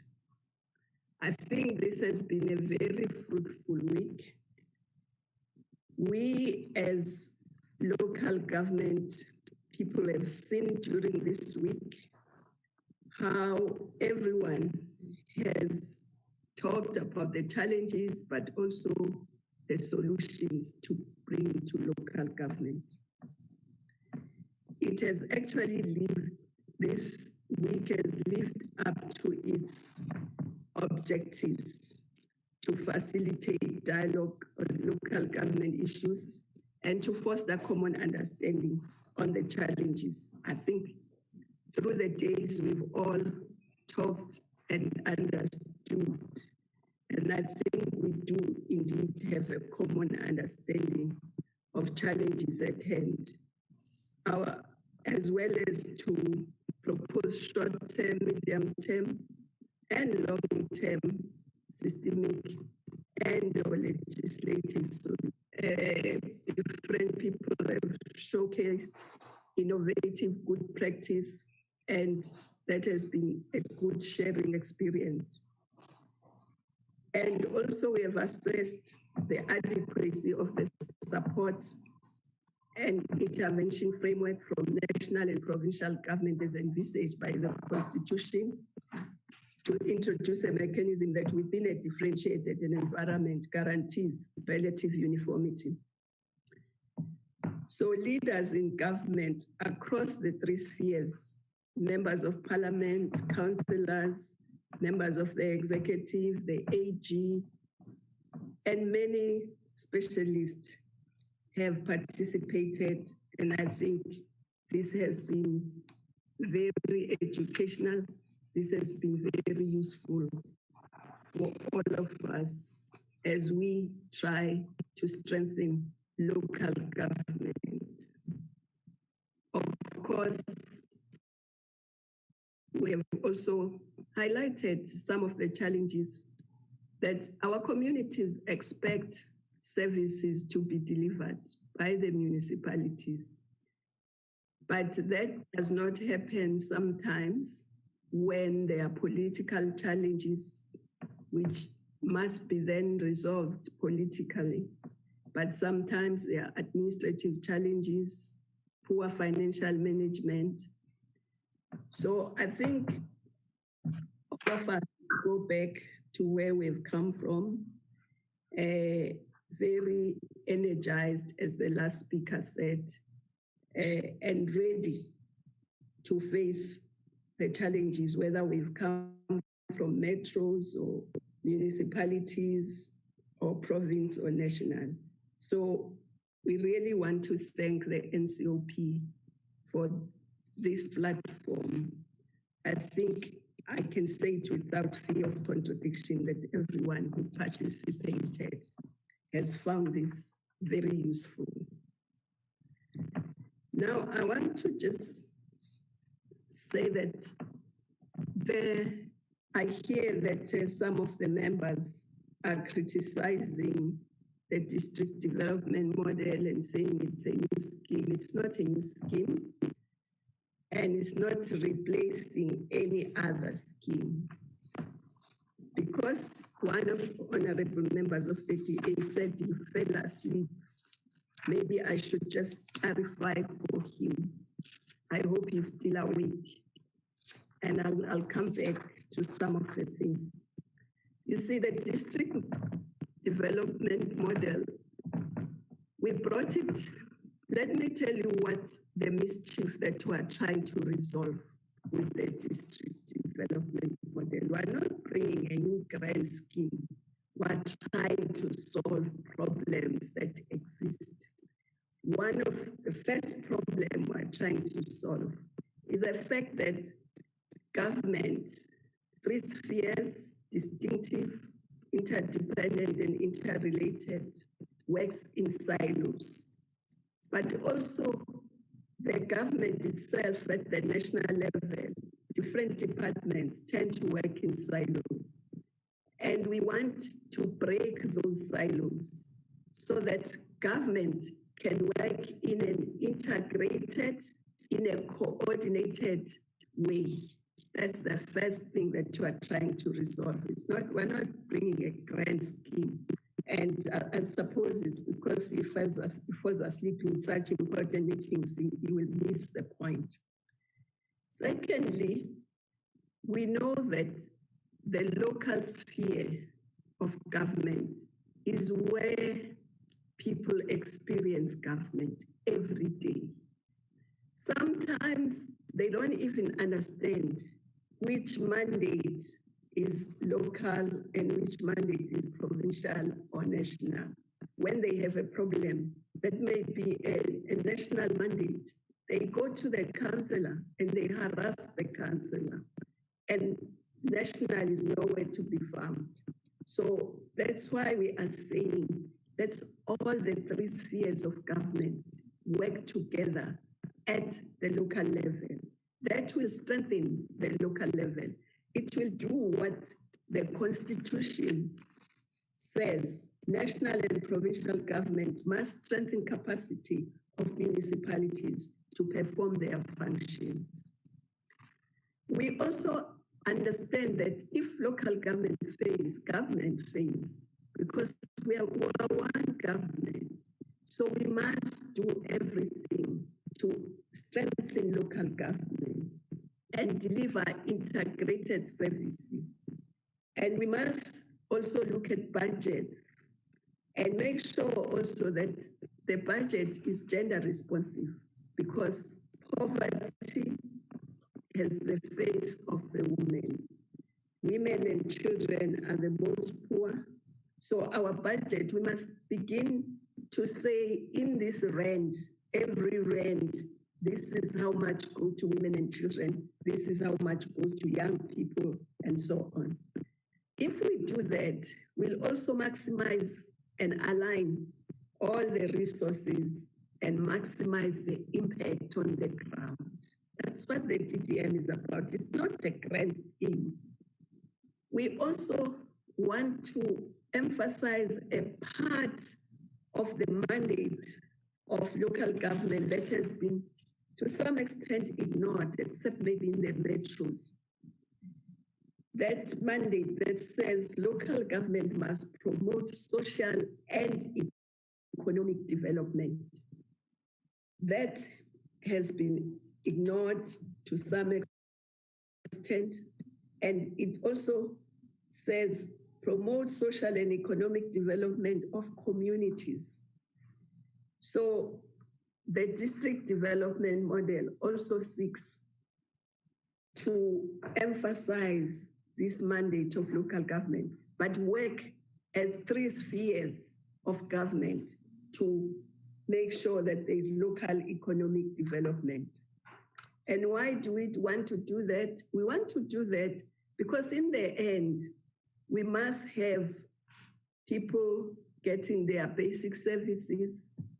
We must have people having local economic development. We must have people forming small businesses and succeeding, co-ops and so on. Why?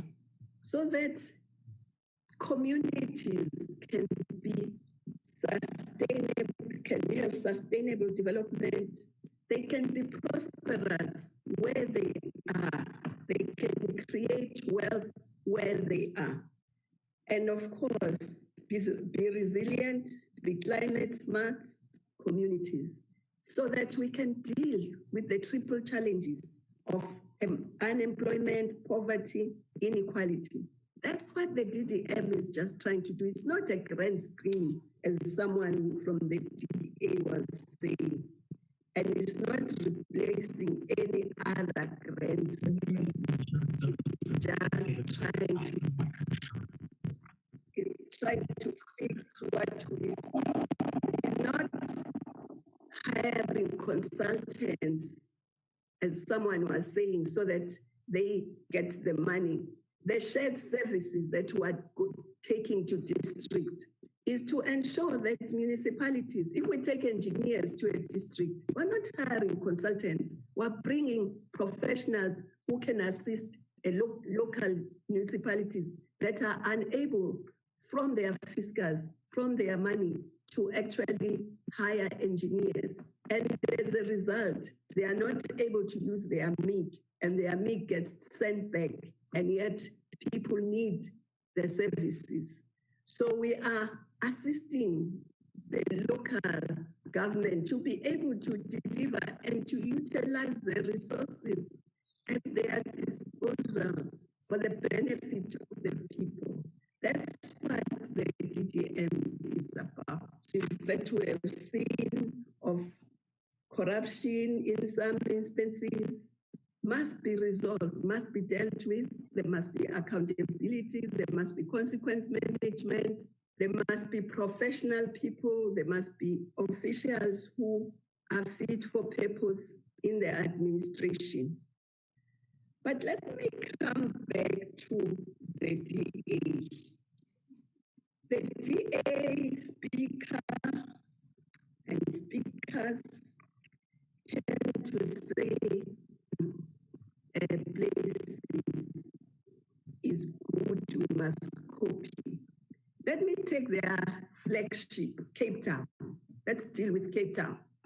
Cape Town, in a report, global report, that looks at the 50 most crime-ridden cities. Cape Town is number 9 in the world for crime, violent crime. Cape Town. Not any other city or metro that's run by somebody else. It's the DA-run city that is the crime capital of the continent and number 9 in the world. Now, why? Why is there violent crime? We know that violent crime tends to happen actually where gross inequality, where people live in squalor and they can see obscene opulence on the other side. That's what DA does. That's what Cape Town is. There's obscene opulence on one side and there's squalor on the other side. And they think they can solve that problem by producing their own police force or whatever. They're not. Because as long as you don't take people seriously, give them their dignity, make sure that they are not poor when others are obscenely opulent, make sure that they have the basic needs they need, make sure they have the employment, you will not solve that crime.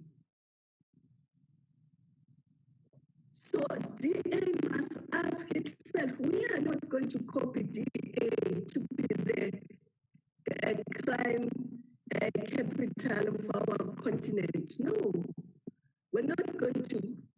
We are going to use the risk. We're going to try by all means to make sure that people are not hungry. We are going to make sure that people can go to school and we close the inequality gap. Yes, it's going to take us a long time. Yes, there are people who may be misusing resources. We are going to correct that. But DA, don't tell us that you are the best. You are not. You can't be the crime capital of our continent and you tell us we are the best. Cape Town, your flagship, is the crime capital of the continent. And is now in the whole world, number 9 in the whole world. So please, let's discuss. I prepared as a closing that was going to be very constructive and we're going to be discussing, but they come here, they tell us, they don't even talk in in a language that's acceptable. They tell us about their fan heating this and this. Please, DA, yes, if you are white and you are rich, everything is okay. But if you are not, if you are poor, don't live in a DA area. You'll be worse. That's why you are the crime capital of the continent, Cape Town, run by who? By the DA. So please, just don't tell us that you are the best. There may be things that you are doing well for the rich poor. What improvement have we seen in the poor areas of Cape Town? Have we seen any? Violent crime will always be there if there is obscene opulence on one side and squalor on the other. Go and deal with that squalor. Give people their dignity. Create employment for the people. If you don't listen to the DDM, you won't improve your crime rate in your flagship metro DA. Honorable Chairperson, will the Minister take a question, please? Honorable Chair, I've listened. Honorable Chairperson, will the Minister take a question, please? Minister, please sit down, DA, sit down. We don't have enough time here. Yes, we had the whole week for people to ask questions. She's scared. I can't be scared of you. Then please take my question. Then please take my question. I'm not scared of you, but I won't waste my time on you. Go and fix Cape Town. Go and fix Cape Town. Go. We are not the crime capital of our continent. Go and make sure you are not number 9 in the world. DA, sit down. DA, listen. Don't waste our time here. Go and do You can just say that you are answer my question. Thank you very much. The minister only takes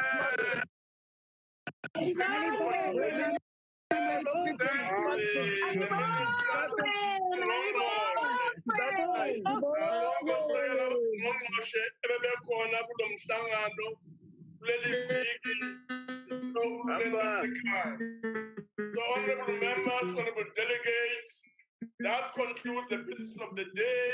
The House is now adjourned. Long live the chair. Long live the minister.